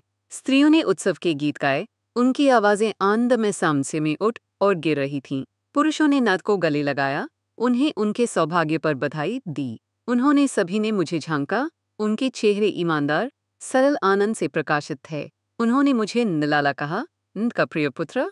परंतु ये यशोदा थीं जिन्होंने मुझे वो नाम दिया जो टिक गया, वो नाम जिसे वह रात की शांति में मेरे कान में फुसफुसाती थीं। कान्हा, यहाँ मैं एक भविष्यवाणी नहीं था, मैं एक राजा को मारने के लिए भाग्य द्वारा गढ़ा गया एक हथियार नहीं था। मैं कान्हा था, मैं एक पुत्र था, मैं उत्सव का एक कारण था। ये बिना शर्त की स्वीकृति एक ऐसा पोषण था जिसे मैंने कभी नहीं जाना था। ये वह सूर्य का प्रकाश था जिसने मेरे बचपन के बीज को अंततः अंकुरित होने दिया। जैसे जैसे दिन सप्ताहों में और सप्ताह महीनों में बदलते गए, यशोदा के प्रेम की लय मेरी दुनिया की लय बन गई। उनका प्रेम एक मूर्त वस्तु थी। ये उन लोरियों में था जो वह गाती थी। उनकी आवाज़ थोड़ी बेसुरी थी, लेकिन एक ऐसी कोमलता से भरी हुई थी जो स्वर्ग को भी शांत कर सकती थी। ये उस भयंकर सुरक्षात्मक तरीके में था जिससे वो मेरे पालने से एक भिनभिनाती मक्खी को भगा देती थी। ये चंदन और हल्दी की उस गंध में था जो उनकी त्वचा से चिपकी रहती थी। देकी ने मुझे जन्म दिया था, इस संसार में प्रवेश का एक उपहार। परंतु यशोदा मुझे एक जीवन दे रही थी, अपनेपन का एक उपहार। एक दोपहर हमारी धूप भरी दुनिया पर एक छाया पड़ी। कंस का भय एक ऐसा विष था जिसे मथुरा की दीवारों द्वारा समाहित नहीं किया जा सकता था। इसकी प्रतानें भूमि पर फैल गईं। भविष्यवाणी के बच्चे की तलाश में उसने अपने राक्षसी एजेंटों को प्रत्येक नगर और गांव में भेजा था, शुभ संकेतों के तहत पैदा हुए किसी भी शिशु को मारने के आदेश के साथ। और इस प्रकार वो गोकुल आई। उसका नाम पूतना था। वो एक लुभावनी सुंदर स्त्री के वेश में आई, एक शांत मुस्कान और ऐसी आंखों वाली एक तपस्विनी जो दया का वचन देती हुई प्रतीत होती थीं। सरल ग्रामीण उसकी कृपा से मोहित हो गए। वो गांव की गलियों से गुजरी और लोगों ने झुककर प्रणाम किया, ये विश्वास करते हुए कि वो एक पवित्र स्त्री थी। उसने घोषणा की कि उसने मुखिया के चमत्कारी पुत्र के विषय में सुना था और बच्चे को अपना आशीर्वाद देने आई थी। यशोदा ने अपने भरोसेमंद, निर्दोष हृदय में सुंदर अजनबी का हमारे घर में स्वागत किया। उन्होंने कोई बुराई नहीं देखी। वो क्यों देखती? गोकुल एक ऐसी दुनिया थी जहाँ एक अजनबी एक अतिथि था, एक संकट नहीं। उन्होंने गर्व से मुझे पूतना को प्रस्तुत किया। राक्षसी ने मुस्कुराया, एक सुंदर, पूर्ण मुस्कान जो उसकी आंखों तक नहीं पहुंची। उसने मुझे अपनी बाहों में ले लिया। मैं केवल एक शिशु था, परंतु मेरी इंद्रियां एक शिशु की नहीं थीं। जैसे ही उसने मुझे पकड़ा, मैंने उसकी त्वचा से निकलती ठंडक को अनुभव किया। मैंने एक शक्तिशाली विष की हल्की, कड़वी गंध महसूस की जिसे उसने अपनी छाती पर मला था, और मैंने कुछ और अनुभव किया, कुछ गहरा, एक गहरा, प्राचीन दहका। मैंने एक ऐसी आत्मा को महसूस किया जो अंधकार से इतनी विकृत थी, प्रेम से इतनी भूखी थी कि वो शुद्ध बुराई का एक पात्र बन गई थी। मैं बच्चे को आशीर्वाद दूंगी, पूतना ने कहा। उसकी वाणी शहद जैसी थी। मुझे उसे दूध पिलाने की अनुमति दें। ये सबसे पवित्र आशीर्वाद है जो एक स्त्री दे सकती है। यशोदा, पवित्र स्त्री के अनुरोध से सम्मानित, ने सिर हिलाया और पीछे हट गईं। पूतना ने मुझे अपना विषैला स्तन प्रस्तुत किया। जो ग्रामीण एकत्रित हुए थे, वे श्रद्धा से देख रहे थे। यशोदा एक माता के गर्व के साथ देख रही थी। उन्होंने एक पवित्र कार्य देखा। मैं जानता था कि ये हत्या का एक कार्य था। मैंने स्तनपान करना आरंभ किया, और जैसे ही मैंने चूसना आरंभ किया, मैंने केवल दूध नहीं खींचा, मैंने विष खींचा, और मैंने उसकी जीवन शक्ति स्वयं खींची। मैंने वह सारी पीड़ा, सारी घृणा, सारा अकेलापन खींच लिया जिसने सदियों से उसकी आत्मा को भ्रष्ट कर दिया था। उसके सुंदर चेहरे पर सदमे का एक भाव आया। शांत मुखौटा गिर गया। उसने अनुभव किया कि उसका जीवन ही उससे खींचा जा रहा है, एक ऐसी धारा जो उसके पास मौजूद किसी भी चीज से कहीं अधिक शक्तिशाली थी। उसने मुझे दूर खींचने का प्रयास किया, परंतु वह नहीं कर सकी। मेरे छोटे से मुंह ने उसे एक ब्रह्मांडीय भंवर के बल से पकड़ रखा था। पीड़ा ने उसके चेहरे की विशेषताओं को विकृत कर दिया। वह चिल्लाई, एक ऐसी ध्वनि जो अब मीठी या संगीत में नहीं थी, बल्कि एक कंस्त, अमानवीय चीख थी। छोड़ो! वो चीखी, उसकी वाणी अपना मानवीय स्वर खो रही थी। आंगन में उसका रूप सूझने और विकृत होने लगा। उसकी सुंदर त्वचा एक अंधकार में रुगन हरे रंग में बदल गई। उसके अंग लंबे हो गए और उसके होठों से बड़े नुकीले दांत निकल आए। उसका वास्तविक, विशाल, राक्षसी रूप प्रकट हो गया। मांस का एक भयानक पर्वत जो हमारे छोटे से घर की छत से टकराकर टूट गया। जैसे ही वो बड़ी हुई, ग्रामीण शुद्ध आतंक में चीखे और बिखर गए। परंतु फिर भी मैं नहीं छोड़ता। मैं तब तक पकड़ा रहा जब तक मैंने उसके जीवन की अंतिम किरण को उससे खींच नहीं लिया। और उस अंतिम क्षण में मैंने केवल एक राक्षसी को नहीं मारा, मैंने उसे मोक्ष दिया, उसके अपने ही बुराई के चक्र से एक मुक्ति। मैंने उसकी आत्मा को शुद्ध किया, भले ही मैंने उसके भौतिक रूप को समाप्त कर दिया। उसका विशाल शरीर एक गगनभेदी प्रभाव के साथ जमीन पर गिर गया, जिसने पूरे गांव को हिला दिया। वो मृत पड़ी थी। उसका भयानक रूप आंगन में फैला हुआ था, एक पराजित बुराई का एक स्मारक। एक क्षण की स्तब्ध शांति थी, और फिर एक अकेली चीख ने हवा को चीर दिया। ये यशोदा थी। उनकी आंखें केवल मुझ पर टिकी हुई थीं, जो उस राक्षस की छाती पर छोटा और अक्षत पड़ा हुआ था। अपने भय को भूलकर वो मलबे पर चढ़ी, मुझे उठाया और मुझे अपने हृदय से लगा लिया। उनका शरीर भयभीत सिसकियों से कांप रहा था। उन्होंने मेरे हाथ, मेरे पैर, मेरा चेहरा जांचा, ये सुनिश्चित करने के लिए उन थीं कि मैं सुरक्षित था। नंद और अन्य ग्रामीण धीरे धीरे पास आए।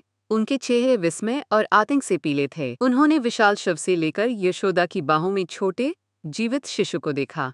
उन्होंने एक असमहता देखी थी। उस दिन उनका ये विश्वास कि मैं एक विशेष बालक था, एक अटूट तीव्र विश्वास में बदल गया। वे पूर्ण निश्चितता के साथ जानते थे कि वे एक ईश्वर के बगल में रह रहे थे, परंतु यशोदा ने एक ईश्वर नहीं देखा। जब वह मुझे आगे पीछे हिला रही थी, मेरा नाम एक प्रार्थना की तरह फुसफुसा रही थी, तो उन्होंने केवल अपने पुत्र को देखा, उनका बहुमूल्य, कमजोर पुत्र जिसे एक राक्षस ने उनसे चुराने का प्रयास किया था। उनका प्रेम, जो पहले से ही आकाश जितना विस्तृत था, अब एक सिन्नी जितना भयंकर हो गया। वो किसी देवता की माता नहीं थी, वो कान्हा की रक्षक थीं और वो किसी भी छाया, मानव या राक्षसी को फिर कभी उसे छूने नहीं देती। राक्षसी पूतना की मृत्यु ने गोकुल की आत्मा पर एक अमिट छाप छोड़ी। ग्रामीणों का मेरे प्रति जो विस्मय था, वह एक प्रकार की शांत, दैनिक श्रद्धा में गहरा हो गया। उन्होंने हमारे घर पर सूर्य के थोड़ा और चमकीले चमकने के तरीके में, हमारी गायों के अधिक समृद्ध दूध देने के तरीके में दिव्य हाथ देखा।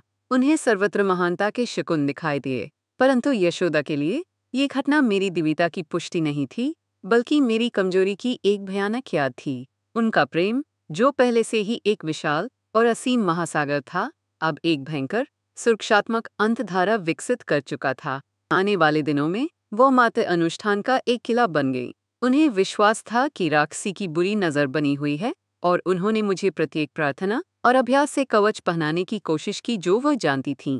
शाम को वह एक घी का दीपक जलाती और उसे मेरे चेहरे के सामने घुमाती। उनके होंठ मौन प्रार्थनाओं में चलते रहते। उनकी आरती की कोमल ज्वाला संसार की छायाओं के विरुद्ध एक ढाल होती। वह थोड़ा सा काजल लेती, वही काजल जो वह अपनी आंखों में लगाती थी, और मेरे कान के पीछे एक छोटा काला टीका लगा देती। ईर्ष्या और हानि से बचाने के लिए पूर्णता पर एक धब्बा। उन्होंने गांव के पुजारी से मेरी कलाई पर एक काला धागा भी बनवाया जो सुरक्षा के मंत्रों से गांठा हुआ था। मैंने उन्हें इन सरल, हार्दिक अनुष्ठानों को एक ऐसे प्रेम के साथ करते देखा जो दिव्य और गहन मानवीय दोनों था। यहाँ ब्रह्मांड की माता थी, ब्रह्मांड के स्वामी को उसके अपने ही अंधकार के एक टुकड़े से बचाने के लिए एक अनुष्ठान कर रही थी। इसमें एक गहरी और सुंदर विडंबना थी। उनका विश्वास मेरी शक्ति में नहीं, बल्कि मेरे लिए उनके प्रेम की शक्ति में था। मैं, जो उग्र नदियों को शांत कर सकता था और राक्षसों को नष्ट कर सकता था, इन अनुष्ठानों के लिए स्वेच्छा से प्रस्तुत हुआ। मैंने उन्हें मेरी रक्षा करने की अनुमति दी, क्योंकि उनकी रक्षा करने की क्रिया में उन्होंने अपनी स्वयं की शक्ति, अपना स्वयं का उद्देश्य पाया। उनका प्रेम किसी भी दिव्य अस्त्र से अधिक शक्तिशाली एक बल था, और मैंने अपना बचपन उसके आलिंगन में सुरक्षित रूप से जीने का चयन किया। गोकुल में समय आगे नहीं बढ़ता था, ये यमुना की तरह बहता था, एक कोमल, घुमावदार धारा। मैं बड़ा हुआ।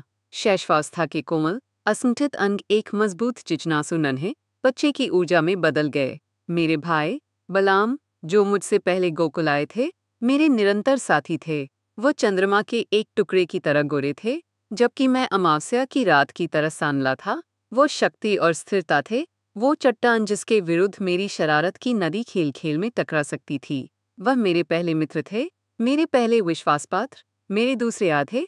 मुझे वह दिन स्मरण है जब मैंने अपने पहले कदम उठाए थे। यशोदा ने ताजे मथे हुए सफेद मक्खन का एक आकर्षक गोला मेरी पहुंच से ठीक बाहर रखा था। मैं बलराम को मुझे देखते हुए देख सकता था। उनके चेहरे पर भाईचारे के प्रोत्साहन का भाव था। मैंने स्वयं को अपने अस्थिर पैरों पर ऊपर धकेला। मेरे छोटे हाथ संतुलन के लिए घूम रहे थे। दुनिया, जिसे मैंने केवल एक निम्न दृष्टिकोण से जाना था, अचानक झुक गई और विस्तृत हो गई। एक क्षण के लिए मैं डगमगाया, और फिर मैंने एक कदम उठाया, और एक और। वे एक सामान्य बच्चे के अनाड़ी, गिरते हुए कदम नहीं थे। वे लयबद्ध थे, लगभग एक नृत्य। यशोदा ने मेरी टखनों के चारों ओर छोटी चांदी की घंटियां बांधी थीं, और प्रत्येक कदम के साथ वे एक मीठा, धात्विक संगीत बजाती थीं, जो मेरी माता के कानों के लिए संपूर्ण सृष्टि में सबसे सुंदर धुन थी। वो खुशी से रो पड़ीं, मुझे एक ऐसे आलिंगन में उठाते हुए जिसमें दूध और मातृत्व की गंध थी। मेरे पहले शब्द दिव्य घोषणाएं नहीं थे, वे शब्द थे जो मेरी छोटी, पूर्ण दुनिया में सबसे अधिक महत्व रखते थे। माँ, उस स्त्री के लिए जो मेरा सूर्य और चंद्रमा थी, और दाऊ, उस भाई के लिए जो मेरी छाया और मेरी ढाल था। मैं वेद बोल सकता था, परंतु मैंने उनके नाम बोलना चुना, क्योंकि उन सरल ध्वनियों में मेरे बचपन का संपूर्ण ब्रह्मांड समाहित था। ये बलराम और मित्रों के एक बढ़ते हुए समूह के साथ था कि मैंने गोकुल में अपना सच्चा बुलावा खोजा। शरारत और हमारी शरारती आराधना की वस्तु मक्खन थी। ताज़ा, सफ़ेद, बिना नमक का मक्खन, जिसे गांव की दूधवाल गोपियां प्रत्येक सुबह मथती थीं, हमारे लिए तरल अमृत का एक रूप था। ये शुद्ध आनंद का स्वाद था। गोपियां हमारी असीम भूख को जानते हुए मक्खन के बर्तनों को अपने घरों की छतों में ऊंचा रखने लगीं, उन्हें जालों में छत से लटकाकर। उन्हें लगा कि उनका खजाना सुरक्षित है। उन्होंने हमारी सरलता को कम आंका। उनकी रसोई पर हमारे छापे विस्तृत आनंदमय षड्यंत्र बन गए। मैं योजनाकार था, हमारे मखनी अभियानों का छोटा जनरल। हम एक गोपी के घर में तब घुस जाते जब वो नदी पर होती। हमारे नंगे पैर ठंडे गोबर से लिपे फर्श पर शांत होते। दाऊ, तुम सबसे शक्तिशाली हो, मैं फुसफुसाता। मेरी आंखें चमक रही थीं। तुम आधार बनोगे। मेरा हमेशा का वफादार भाई स्वयं को संभालता। एक और लड़का उसके कंधों पर चढ़ जाता और फिर एक और, जब तक कि हम एक डगमगाता खिलखिलाता मानव पिरामिड नहीं बना लेते। मैं सबसे हल्का और सबसे फुर्तीला होने के कारण शीर्ष पर चढ़ने वाला होता। मेरे छोटे हाथ जाल में पहुंचते, ठंडे मिट्टी के बर्तन को पकड़ते और उसे श्रृंखला के नीचे पहुंच जाते। फिर दावत होती, एक छिपे हुए उपवन में एक आंदमे गंदा मामला। हमारे हाथ और चेहरे हमारे अपराध के स्वादिष्ट सफेद सबूत से सने होते। गोपियां चोरी का पता लगाती और नकली क्रोध का एक अनुष्ठान होता। वे एक रंगीन जीवंत जुलूस में मेरे घर की ओर मार्च करती। उनके खाली बर्तन सबूत के रूप में ऊपर उठाए जाते। यशोदा, वे चिल्लाती, कठोर लगने की कोशिश करती, लेकिन उनकी आंखों में हंसी नाच रही होती। तुम्हारे कान्हा ने फिर से कर दिखाया है। इस गांव में एक बूंद मक्खन भी सुरक्षित नहीं है। हम इस छोटे चोर का क्या करें? यशोदा मुझे बुलाती। उनके चेहरे पर नकली गंभीरता का एक भाव होता। मैं प्रकट होता। मेरा चेहरा मासूमियत का एक पूर्ण मुखौटा होता। मेरे मुंह के कोने पर लगे सफेद धब्बों के बावजूद। माँ, मैं कहता। मेरी वाणी ईमानदारी से टपक रही थी। मैं पूरे समय तुम्हारे साथ था। दांव मेरे साक्षी हैं। और बलाम अपराध में मेरे हमेशा के साथी गंभीरता से सिर हिलाते उनका चेहरा एक ऋषि की तरह गंभीर होता। गोपियां हताशा में अपने हाथ ऊपर उठा लेती, ऐसे त्रुटिहीन संयुक्त गवाही के विरुद्ध एक तर्क जीतने में असमर्थ। वे चली जाती, मेरे आकर्षण के बारे में बड़बड़ाती हुई। उनके हृदय उसी चोर द्वारा पूरी तरह से चुरा लिए जाते जो उनका मक्खन चुराता था। एक दिन, हालांकि, शिकायत भिन्न थी। बलराम, शायद ये महसूस करते हुए कि मैं बहुत आगे निकल गया था, या शायद बस ये देखना चाहते थे कि क्या होगा, ने हमारा समझौता तोड़ दिया। वो और मेरे कुछ अन्य मित्र मेरी माता के पास भागे। उनके चेहरे गंभीर थे। माँ, बलराम ने कहा, मेरी ओर एक उंगली उठाते हुए, कान्हा ने मिट्टी खाई है।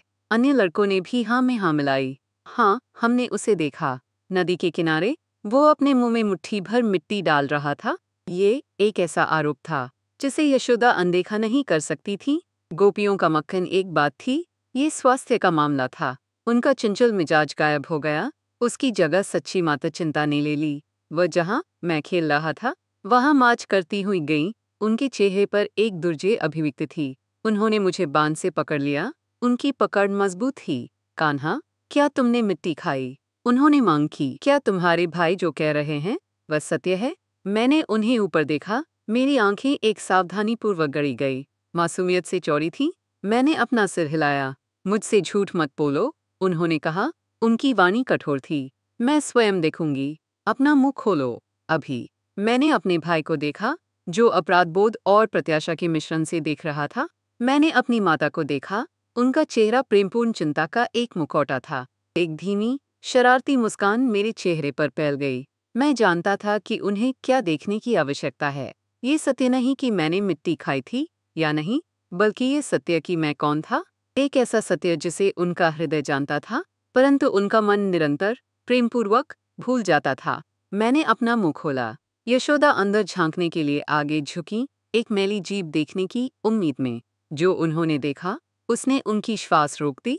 मेरे मुंह का छोटा, अंधकारमय गुहा चला गया था। उसकी जगह सब कुछ था। उन्होंने संपूर्ण सृष्टि देखी। उन्होंने 7 महासागर और 7 महाद्वीप देखे। उन्होंने सूर्य, चंद्रमा और तारों के घूमते अनंत निहारिकाएं देखीं। उन्होंने महान पर्वत और गहरे वन देखे। उन्होंने संसार के सभी प्राणियों को देखा, चींटी से लेकर हाथी तक।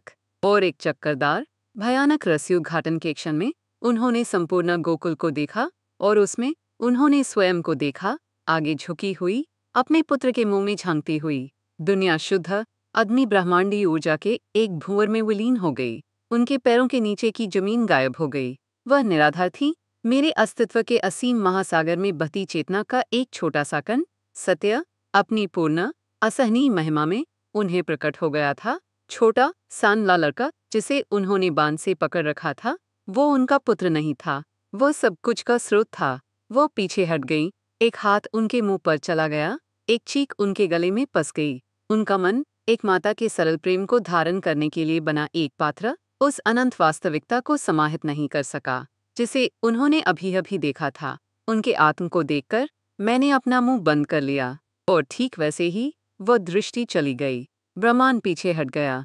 मैं फिर से उनका पुत्र था, एक छोटा लड़का जो उन्हें थोड़ी भ्रमित अभिव्यक्ति के साथ देख रहा था, जैसे कि आश्चर्य कर रहा हो कि उन्हें क्या डरा दिया था।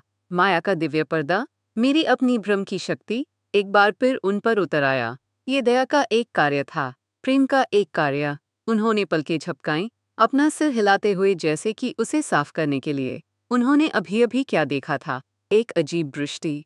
सूर्य बहुत गर्म होगा। उन्हें अपनी सोच से अधिक थका हुआ होना चाहिए। उनका मन, असंभव को संसाधित करने में असमर्थ, ने तुरंत एक तर्कसंगत व्याख्या की तलाश की। दिव्य सत्य बहुत विशाल, बहुत भयानक था। मानवीय झूठ एक आराम था, एक आश्रय। उनके चेहरे पर कठोरता पिघल गई, उसकी जगह भारी प्रेम की एक लहर आ गई। उन्होंने मुझे अपनी बाहों में उठा लिया, मुझे कसकर गले लगाते हुए, अपना चेहरा मेरे बालों में छिपाते हुए।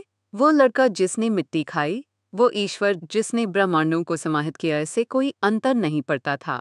वो उनका कान्हा था और वो उससे प्रेम करती थी। यही एकमात्र सत्य था जिसकी उनके हृदय को आवश्यकता थी। चैप्टर 3, नदी में सर्प। यदि गोकुल हमारे संसार का शरीर था, तो यमुना नदी उसकी आत्मा थी। वो केवल परिदृश्य की एक विशेषता नहीं थी, वो हमारे जीवन में एक जीवित, श्वास लेती उपस्थिति थी। हमारे दिन उसके साथ आरंभ होते थे, जब हमारी माताएं उसके तट पर अपने पीतल के बर्तन उस स्वच्छ, मीठे जल से भरने जाती थीं, जिसका उपयोग खाना पकाने, पीने और हमारे सुबह के स्नान के लिए किया जाता था। यमुना हमारा खेल का मैदान थी, हमारी सबसे ऊंची हंसी का स्थल, जहां हम गर्म दोपहरों में छप छप करते और तैरते थे। ठंडी धारा सूर्य की भयंकर दृष्टि से एक धनी राहत थी। वो हमारी प्रदाता थी। उसका जल उन रसीली घासों को पोषित करता था जो हमारी गायों को मोटा बनाती थीं और उनके दूध को समृद्ध। वो हमारी पाप स्वीकारक थी। उसके तट पर कपड़े धोने वाली गोपियों की शांत बातचीत और फुसफुसाए गए रहस्यों की एक मौन साक्षी। नदी हमारे जीवन की लय थी। उसका कोमल, निरंतर प्रवाह पवित्रता और स्थायित्व का एक वचन था। परिवर्तन इतना सूक्ष्म रूप से आरंभ हुआ कि ये लगभग अगोचर था। ये एक दृष्टि से नहीं, बल्कि एक स्वाद से आरंभ हुआ। एक हल्की, कड़वी, धात्विक कसलापन जो गले के पिछले हिस्से में चिपक जाता था। बड़ों ने इसे एक प्रारंभिक वर्षा से उत्पन्न एक अशांति के रूप में खारिज कर दिया, जो पहाड़ियों से खनिजों को नीचे धो रही थी। फिर कुछ स्त्रियों ने मृत मछलियां देखीं, उनके चांदी के पेट सूर्य की ओर मुड़े हुए, नदी के एक विशेष मोड़ के पास नरकटों में तैरते हुए, एक गहरे, अंधकारमय कुंड के चारों ओर केंद्रित, जो हमेशा से वहां था। ये परेशान करने वाला था, परंतु प्रकृति की अपनी क्रूरताएं थीं और इसे जल्द ही भुला दिया गया। परंतु बीमारी नहीं भूली। एक सप्ताह बाद नंद की सबसे अच्छी गायों में से एक सुंदर सफेद प्राणी जिसका नाम गोमती था, उसी गहरे कुंड में पीने के लिए भटक गई। क्षणों के भीतर वह किनारे से पीछे हट गई। उसके गले में एक धीमी, पीड़ादायक ध्वनि गड़गड़ा रही थी। उसके होठों पर एक सफेद झाग दिखाई दिया और उसका महान, कोमल शरीर काम गया और ढह गया। वो इससे पहले ही मर चुकी थी कि अन्य ग्वाले उस तक पहुंच पाते। आतंक, एक ऐसा अतिथि जिसकी हमने पूतना की मृत्यु के बाद से मेजबानी नहीं की थी, हमारे गांव में लौट आया। ये एक भिन्न प्रकार का भय था। ये एक ऐसा राक्षस नहीं था जिसे देखा और लड़ा जा सकता था, बल्कि एक मौन, अदृश्य विष था जो हमारी दुनिया की आत्मा में रस रहा था। गहरा कुंड भय का एक स्थान बन गया। वहां का जल अपनी जीवन देने वाली स्पष्टता को चुका था। एक चिपचिपा, तैली, काला हरा हो गया था। एक अजीब, दुर्गंधयुक्त वाष्प उसकी सतह पर लटका हुआ प्रतीत होता था और उस तट के उस हिस्से के पेड़ मुरझाने लगे। उनकी पत्तियां एक रुगन पीला रंग लेने के बाद पृथ्वी पर गिर जाती थीं। पक्षी जो कुंड के ऊपर बहुत नीचे उड़ते थे, अचानक अपनी उड़ान में लड़खड़ा जाते, विषाक्त जल में नीचे गिरते, फिर कभी नहीं देखे जाते। यमुना हमारी माता अब एक घाव को आश्रय देती थी, एक सरता हुआ, विषैला पोड़ा जो प्रत्येक बीतते दिन के साथ फैल रहा था। हमें उसके पास जाने से मना कर दिया गया था। हंसी और छप-छप बंद हो गई। नदी का किनारा चिंतित फुसफुसाहटों का एक स्थान बन गया। नंद और अन्य बड़ों ने परिषद आयोजित की। उन्होंने प्रार्थनाएं की, धारा के ऊपर पवित्र जड़ी बूटियां फेंकी और नदी देवी से दया की भीख मांगी, परंतु विष बना रहा, जिद्दी और द्वेषपूर्ण। ये ऐसा था जैसे हमारी नदी के हृदय में एक महान गर्व ने जड़ें जमा ली हों, एक ऐसा अहंकार जिसने सरल विश्वास से शुद्ध होने से इनकार कर दिया। मैंने ये सब देखा और मैंने नदी की पीड़ा को ऐसे अनुभव किया जैसे कि ये मेरी अपनी हो। मैं बीमारी के स्रोत को अनुभव कर सकता था, एक विशाल, प्राचीन और गहरे असंतोषी चेतना जो उस कुंड की अंधकारमय गहराइयों में कुंडलित थी। ये सर्पराजा काली था, अपने शाश्वत शत्रु महान गरुड़ 12 समुद्र में अपने घर से भगाए जाने के बाद उसने यहाँ शरण ली थी। उसके 100 सिर अपने ही क्रोध और कड़वाहट से उत्पन्न विष को जल में रिस रहे थे। उसका विष केवल एक पदार्थ नहीं था, ये अस्तित्व की एक अवस्था थी। ये गर्व, असंतोष और अपने चारों ओर पनपने वाले जीवन के प्रति पूर्ण उपेक्षा की भौतिक अभिव्यक्ति थी। मैंने तब समझा कि जो एक विष को वास्तव में खतरनाक बनाता है वो उसकी रासायनिक संरचना नहीं है, ये उसकी उपस्थिति के सामने हमारी शांति है। ये वह तरीका है जिससे हम पीछे हटते हैं, उसे जमीन सौंपते हैं, उसे हमारे जीवन की सीमाओं को परिभाषित करने की अनुमति देते हैं।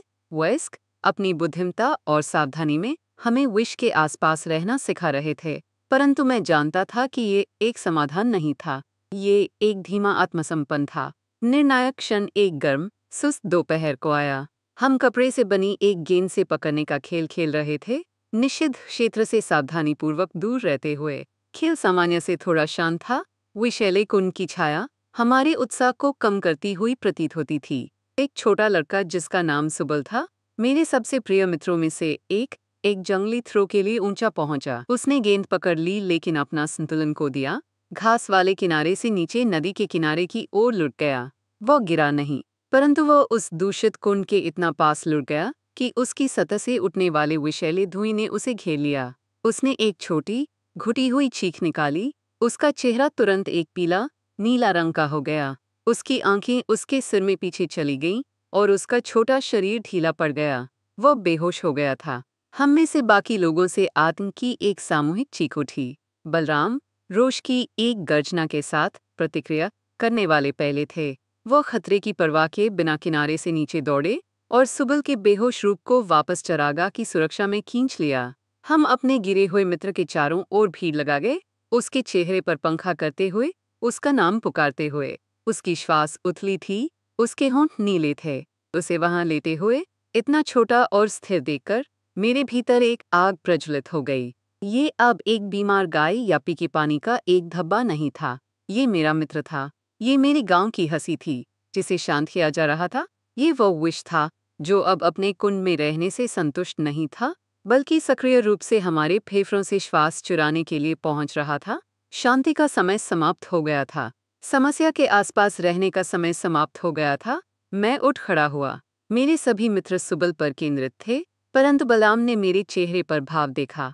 उन्होंने मेरी आंखों में एक चंचल लड़के से कुछ और में बदलाव देखा, कुछ प्राचीन और दृढ़ संकल्पित। जैसे ही मैं मुड़ा और उस ऊंचे कदम के पेड़ की ओर उद्देश्यपूर्वक चलने लगा जो विषैले कुंड के ठीक किनारे पर खड़ा था, वो मुझे रोकने के लिए दौड़े, मेरी बांध पकड़कर। कान्हा, नहीं, उन्होंने कहा। उनकी वाणी धीमी और अत्यावश्यक थी। तुम क्या सोच रहे हो? ये तुम्हारा कोई खेल नहीं है।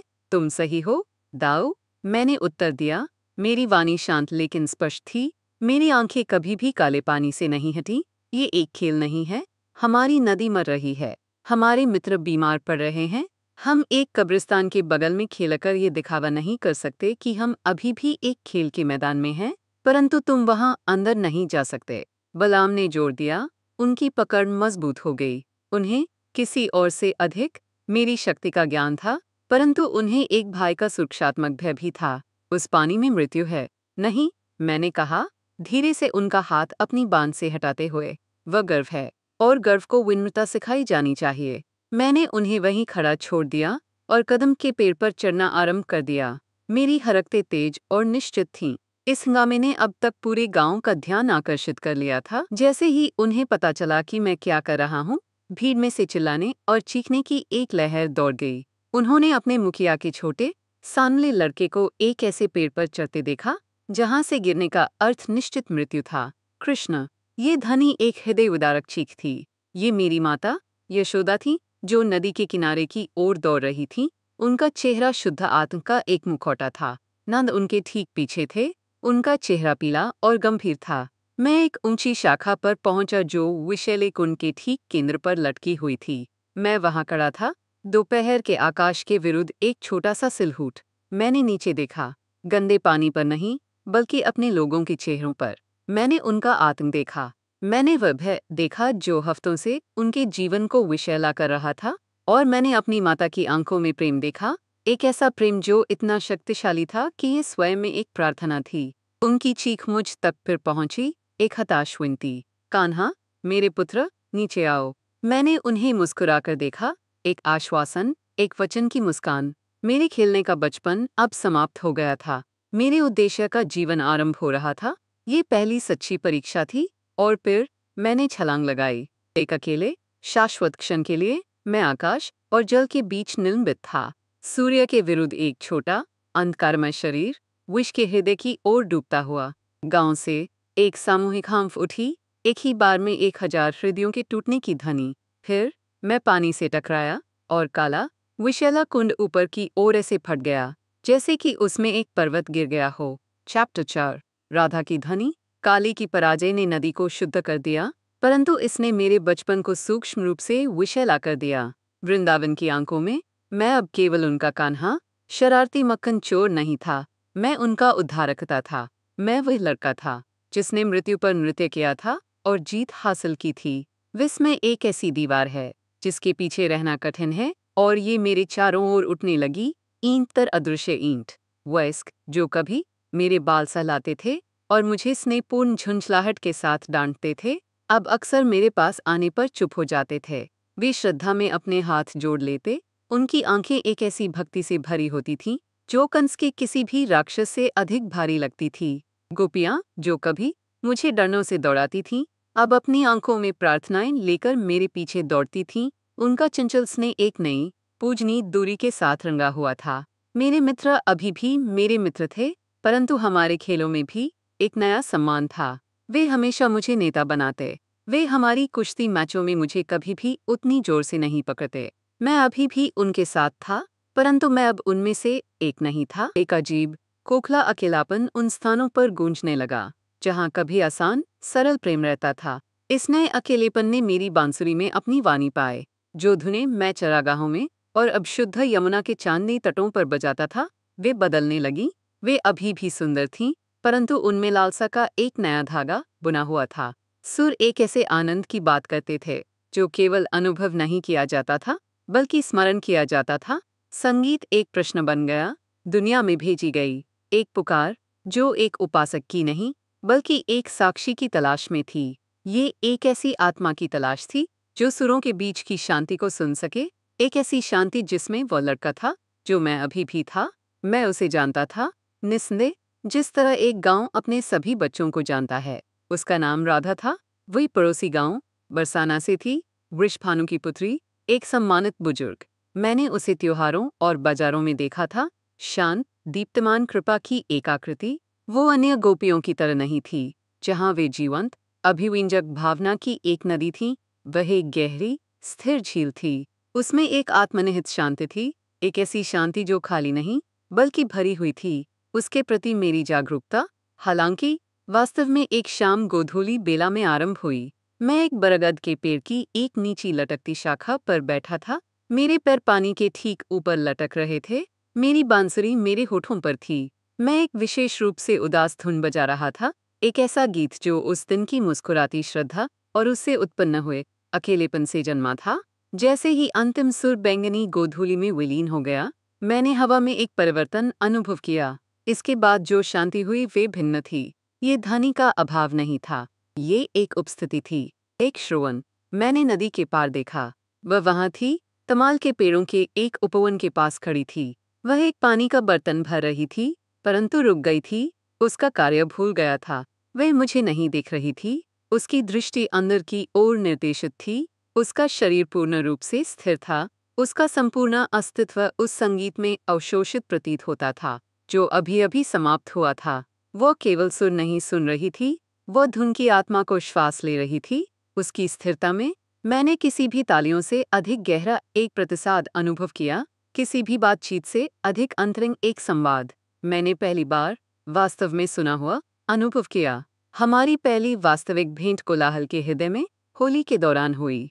रंगों का त्योहार एक ऐसा समय है जब सभी नियम निलंबित कर दिए जाते हैं, जब दुनिया एक आनंदमय जीवंत अराजकता में विलीन हो जाती है। हवा लाल, पीले और हरे पाउडर के बादलों से भरी हुई थी और हंसी और गायन की ध्वनियां थीं। मैं हमेशा की तरह तूफान के केंद्र में था, ऊर्जा का एक बवंडर, गोपियों को अपनी पिचकारी से पानी से भिगोता हुआ। मेरा चेहरा और शरीर पहले से ही एक दर्जन विभिन्न रंगों का एक धब्बा था। वे खुशी से चीखीं, मुझे घेरने की कोशिश कर रही थीं, अपने प्रिय कान्हा को पकड़ने और उसे अपने स्नेह के रंगों में रंगने के लिए। ये प्रेम का एक सुंदर, कोलाहलपूर्ण खेल था। फिर भी आनंदमय दंगे के बीच मेरी आंखों ने उसे खोजा। वह वहां थी, अपने मित्रों के साथ खेल रही थी। उसके चेहरे पर एक उज्ज्वल मुस्कान थी। कोलाहल में भी वो एक अविचलित कृपा के साथ चलती थी। जैसे ही गुलाबी गुलाल पाउडर का एक बादल छंटा, हमारी आंखें जीवंत, हंसती हुई भीड़ के पार में लीन। एक अकेले दिल की धड़कन के लिए त्योहार का शोर और गति एक दूर की गुनगुनाहट में विलीन होती हुई प्रतीत हुई। उसकी आंखों में मैंने एक भक्त का विस्मय नहीं देखा, मैंने एक समान की चंचल चुनौती देखी, एक मौन निमंत्रण। मैं उसकी ओर बढ़ने लगा। मेरा मार्ग रंगीन कोलाहल के माध्यम से एक नृत्य था। गोपियों ने मुझे रोकने की कोशिश की, मुझे अपने स्नेह में डुबोने की, परंतु मेरा ध्यान एक ही था। मैं उस तक पहुंचा। वो अपनी जगह पर खड़ी रही, उसके होठों पर एक छोटी, जानने वाली मुस्कान खेल रही थी, उसकी आंखें चमक रही थीं। मैंने अपना हाथ ऊपर उठाया, उसकी हथेली एक नरम, लाल पाउडर से ढकी हुई थी। अन्य गोपियां अपनी आंखें बंद कर लेती और खिलखिलाकर अपना चेहरा प्रस्तुत करती। राधा ने बस मुझे देखा, उसकी दृष्टि अटूट थी। धीरे धीरे जानबूझकर मैंने हाथ बढ़ाया और धीरे से लाल पाउडर को उसके गाल पर लगा दिया। मेरा स्पर्श एक प्रश्न था। मेरी उंगलियों के नीचे उसकी त्वचा ठंडी थी। उस क्षण के लिए दूसरों के साथ मेरा कोलाहलपूर्ण खेल एक बच्चे का खेल लगा। ये एक पवित्र अनुष्ठान की तरह लगा। वो न तो झिझकी और नहीं खिलखिलाई। उसने बस मेरी दृष्टि को थामे रखा और फिर उसी जानबूझकर की गई कृपा के साथ उसने अपनी उंगलियों को अपनी कमर पर पाउडर के थैले में डुबोया और मेरे चेहरे के लिए पहुंची। उसका स्पर्श एक चमेली की पंखुड़ी जितना हल्का था। जैसे ही उसने मेरी त्वचा को चिह्नित किया, एक झटका, शुद्ध पहचान की एक धारा हमारे बीच से गुजरी। कोई शब्द नहीं बोले गए, किसी की आवश्यकता नहीं थी। उस सरल, मौन रंग के आदान प्रदान में सौ जश्न मनाते लोगों के हृदय में हमने एक दूसरे को पा लिया था। हमने एक कालातीत कविता का पहला छंद बोला था। उस सप्ताह बाद में मैं नदी के किनारे अपने स्थान पर लौट आया। जैसे ही मैंने अपनी बांसुरी बजाने की तैयारी की, मैंने उस अपरिचित, गृहनशील शांति को मेरा इंतजार करते हुए अनुभव किया। मैं मुस्कुराया। इस बार मुझसे जो संगीत बहा, वह भिन्न था। अकेलेपन का तनाव चला गया था। खोजने वाले प्रश्न को एक आनंदमय, गुंजेमान पुकार से बदल दिया गया था। धुन अब केवल मेरी नहीं थी, ये हमारी थी। जब मैंने समाप्त किया, तो मैंने अपनी आंखें खोली और वो फिर से वहां थी। शाम की धुंधलकी में खड़ी थी। उसका पानी का बर्तन उसके पास था। उसने एक छोटी, शर्मीली मुस्कान और अपने सिर का एक हल्का झुकाव प्रस्तुत किया। संगीत का, संबंध का एक सरल स्वीकार। और मैंने अंततः उस भावना को समझा जो मेरी आत्मा में बस गई थी। मैंने अपना युवा जीवन प्रेम की ध्वनि से घिरा हुआ बिताया था। मेरी माता का भयंकर, सुरक्षात्मक प्रेम, मेरे पिता का गर्वपूर्ण, दृढ़ प्रेम, मेरे मित्रों और गोपियों का आनंदमय, कोलाहलपूर्ण स्नेह। ये सब एक सुंदर ऑर्केस्ट्रा था, परंतु उसके साथ मैंने कुछ नया पाया था। मैंने अनुनाद पाया था। मेरी आत्मा एक ऐसा तार थी जिसे छेड़ा गया था और मैंने अभी अभी ब्रह्मांड में एकमात्र दूसरे तार की खोज की थी जो उसकी ठीक उसी आवृत्ति पर कंपन करता था। एक ऐसी समरसता का निर्माण करता था जो इतनी पूर्ण, इतनी संपूर्ण थी कि उसे किसी भी ध्वनि की आवश्यकता नहीं थी। चैप्टर 5, बचपन का अंत। राधा के साथ मेरा प्रेम एक पूर्ण, आत्मनिहित ब्रह्मांड था। उनकी उपस्थिति में मेरी दुनिया एक गायपथ की धूल थी, एक बरगद के पेड़ की छाया, एक अकेली बांसुरी की धुन। परंतु बड़ा संसार, पुरुषों और राजों का संसार, भविष्यवाणियों और भाग्य की लोहे जैसी कठोर मांगों का संसार मुझे भूला नहीं था। और जैसे ही मेरा बचपन अपनी धूप से सराबोर चोटी पर पहुंचा, उस दूसरी दुनिया की छायाएं वृंदावन की देहाती शांति पर फैलने और पड़ने लगी। पहले शकुन कानाफूसी के रूप में आए, जो यात्रा करने वाले व्यापारियों और मथुरा के महान नगर से लौट रहे तीर्थयात्रियों द्वारा हमारे गांव में लाए गए। उन्होंने हमारे राजा कंस, मेरे मामा की बात की। उन्होंने कहा, एक प्रकार के पागलपन में बदल गई थी। उन्हें एक दिव्य बालक के दुस्वप्न आते थे, वृष्णि वंश में जन्मे एक उद्धारकता, जो उनका विनाश होगा।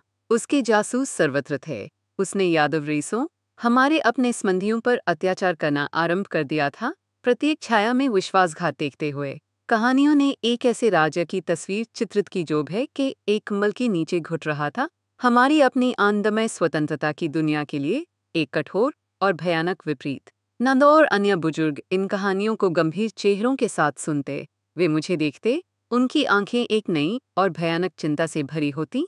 उन्होंने मेरे चमत्कारों, मेरी दिव्य शक्ति का जश्न मनाया था, परंतु अब वे समझने लगे थे कि ऐसी शक्ति एक निर्वात में मौजूद नहीं होती है। ये एक प्रतिक्रिया को आमंत्रित करती है। मेरा प्रकाश इतना उज्ज्वल था कि ये उस महान अंधकार का ध्यान आकर्षित करने के लिए बाधी था, जो मथुरा में सड़ रहा था। फिर कनाफूसियों ने एक भयानक, भौतिक रूप ले लिया। राक्षस हमले, जो छिटपुट थे, तीव्र हो गए। वे अब सूक्ष्म या भ्रामक नहीं थे, वे युद्ध के निल्च कार्य थे। एक दोपहर, एक गर्जना जो आकाश को दो भागों में चीरती हुई प्रतीत होती थी, पहाड़ियों से गूंज उठी। एक विशाल आकार और रोष का एक प्राणी हमारे गांव की ओर बढ़ा। ये एक बैल था, परंतु राक्षसी अनुपात का एक बैल। उसका शरीर एक छोटी पहाड़ी के आकार का था, उसकी खाल पत्थर जितनी सख्त थी, और उसके दो बड़े सींग जुड़वां दरांतियों की तरह मुड़े हुए थे, जो एक पर्वत के हृदय को भेदने के लिए पर्याप्त तेज थे। ये अरिष्टासुर था, शुद्ध, अविकृत रोष का एक राक्षस, जिसे कंस ने एक ही निर्देश के साथ भेजा था, वृंदावन को नष्ट करो और नाद के दो पुत्रों को मार डालो। ये चरागाहों पर एक हमला नहीं था, ये हमारे घरों पर एक आक्रमण था। राक्षस बैल बाहरी खेतों से होकर गुजरा, बाढ़ को रौंदता हुआ, मवेशियों को मारता हुआ। उसके खुर नरम धरती को एक तबाह गंदगी में बदल रहे थे। गांव की गलियों में दहशत फैल गई। लोग चीखे और भागे, आश्रय खोजने की कोशिश कर रहे थे, क्योंकि राक्षस हमारे समुदाय पर टूट पड़ा। उसकी गर्जनाएं पूर्ण विनाश का एक वचन थीं। इस बार मैंने संकट के मेरे मित्रों तक पहुंचने की प्रतीक्षा नहीं की। मैं उसकी ओर भागा। बलराम मेरे साथ थे, उनका हमेशा मौजूद रहने वाला गदा उनके हाथ में था। ग्रामीणों ने मुझे भागने, छिपने के लिए पुकारा, परंतु छिपने का समय समाप्त हो गया था। जंगल में खेल का नेतृत्व करने वाला चंचल बच्चा चला गया था, उसकी जगह उसके लोगों का रक्षक खड़ा था। मैं चार्ज करते हुए राक्षस के मार्ग में खड़ा था। मांस और रोष के एक पर्वत के सामने एक छोटा, सनला लड़का जानवर ने मुझे देखा, एक अंतिम, तुच्छ बाधा, और अपना सिर नीचा किया। उसके बड़े सींग सीधे मेरे हृदय पर लक्षित थे। उसने चार्ज किया। उसके आने के बल से जमीन हिल गई। मैं नहीं हिला। अंतिम संभव सेकंड में, जब उसके सींग केवल एक श्वास दूर थे, मैं बगल में हट गया और उन्हें पकड़ लिया। मेरे छोटे हाथों ने विशाल, घातक हथियारों को एक ऐसी शक्ति से पकड़ लिया जो मेरी अपनी नहीं थी। राक्षस की आगे की गति एक झटकेदार, असंभव ठहराव पर आ गई। उसकी क्रूर आंखों में सदमे का एक भाव दर्ज हुआ। हम एक आदिम संघर्ष में बंद थे, सरासर इच्छाशक्ति की एक लड़ाई। उसने धक्का दिया, निराशा से गरजते हुए, मुझे फेंकने की कोशिश करते हुए, मुझे मारने की, परंतु मैं दृढ़ रहा। एक महान चीख के साथ जो राक्षस की अपनी गर्जना को प्रतिध्वनित करती थी, मैंने अपने शरीर को घुमाया, ब्रह्मांड का भार उस गति में डालते हुए। टूटी हुई हड्डी की एक रुगन तरार की आवाज आई जो खेतों में गूंज उठी, और महान बैल राक्षस जमीन पर गिर गया। उसकी गर्दन टूट गई, उसका जीवन समाप्त हो गया। मेरे लोगों के माध्यम से राहत की चीयर्स की एक लहर बगई, परंतु जैसे ही मैं मृत राक्षस के शरीर पर खड़ा था, अपनी श्वास पकड़ते हुए, मैंने उनके चेहरों को देखा। मैंने उनकी खुशी देखी, परंतु उसके नीचे मैंने कुछ नया देखा, एक गहरा, स्थायी भय। वे अब केवल राक्षसों से नहीं डरते थे, वे मेरे लिए और मेरे कारण डरने लगे थे। वे ये महसूस कर रहे थे कि मेरी उपस्थिति, वही वस्तु जो उनकी रक्षा करती थी, वही वस्तु थी जो उन्हें एक लक्ष्य बनाती थी। हमारा पूर्ण, पृथक स्वर्ग भंग हो गया था। बाहरी दुनिया, अपनी सारी हिंसा और राजनीति के साथ, हमें मिल गई थी। हमारी शांति का अंतिम, औपचारिक विखंडन एक गर्जना के साथ नहीं, बल्कि रथ के पहियों की गड़गड़ाहट के साथ आया। ये एक दोपहर क्षितिज पर प्रकट हुआ, चरागाहों के परिचित हरे रंग के विरुद्ध एक कठोर, विदेशी आकार। ये एक साधारण बैलगाड़ी नहीं थी, ये मथुरा से एक शाही युद्ध रथ था, जिसे अंधकारमय लकड़ी से उकेरा गया था और कांसे से मजबूत किया गया था, जिसे दो शक्तिशाली, काले घोड़ों बारह खींचा जा रहा था, जो गति और युद्ध के लिए पाले गए थे, उनकी कोमल घूमने के लिए। रथ एक हथियार था, शक्ति का एक प्रतीक, कंस की दुनिया का एक टुकड़ा जो हमारी दुनिया पर घुसपैठ करने के लिए भेजा गया था। इसने धूल का एक बादल उड़ाया, हमारी शांत हवा पर तात्कालिकता और महत्व का एक दबाव।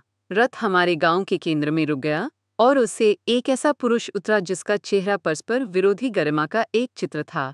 वो अक्रूर थे, एक सम्मानित ऋषि बुजुर्ग, कंस के दरबार के एक मंत्री और हमारे संबंधी। वह एक अत्याचारी स्वामी की सेवा करने वाले एक अच्छे पुरुष थे और उनकी असंभव स्थिति का स्वरूप उनकी आंखों के चारों ओर की दहकद रेखाओं में अंकित था।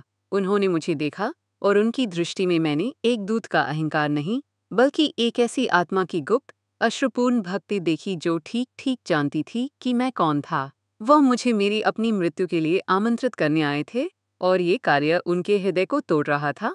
नंद ने उनका एक शाही मंत्री के लिए उचित औपचारिक सम्मान के साथ स्वागत किया, परंतु एक वृंदावन के स्वागत की सामान्य गर्मी अनुपस्थित थी।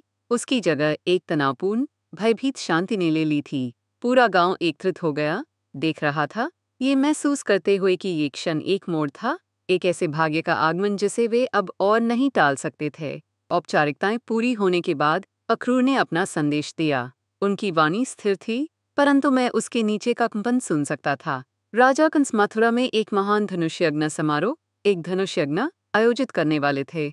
जश्न मनाने के लिए वह एक भव्य कुश्ती टूर्नामेंट की भी मेजबानी कर रहे थे।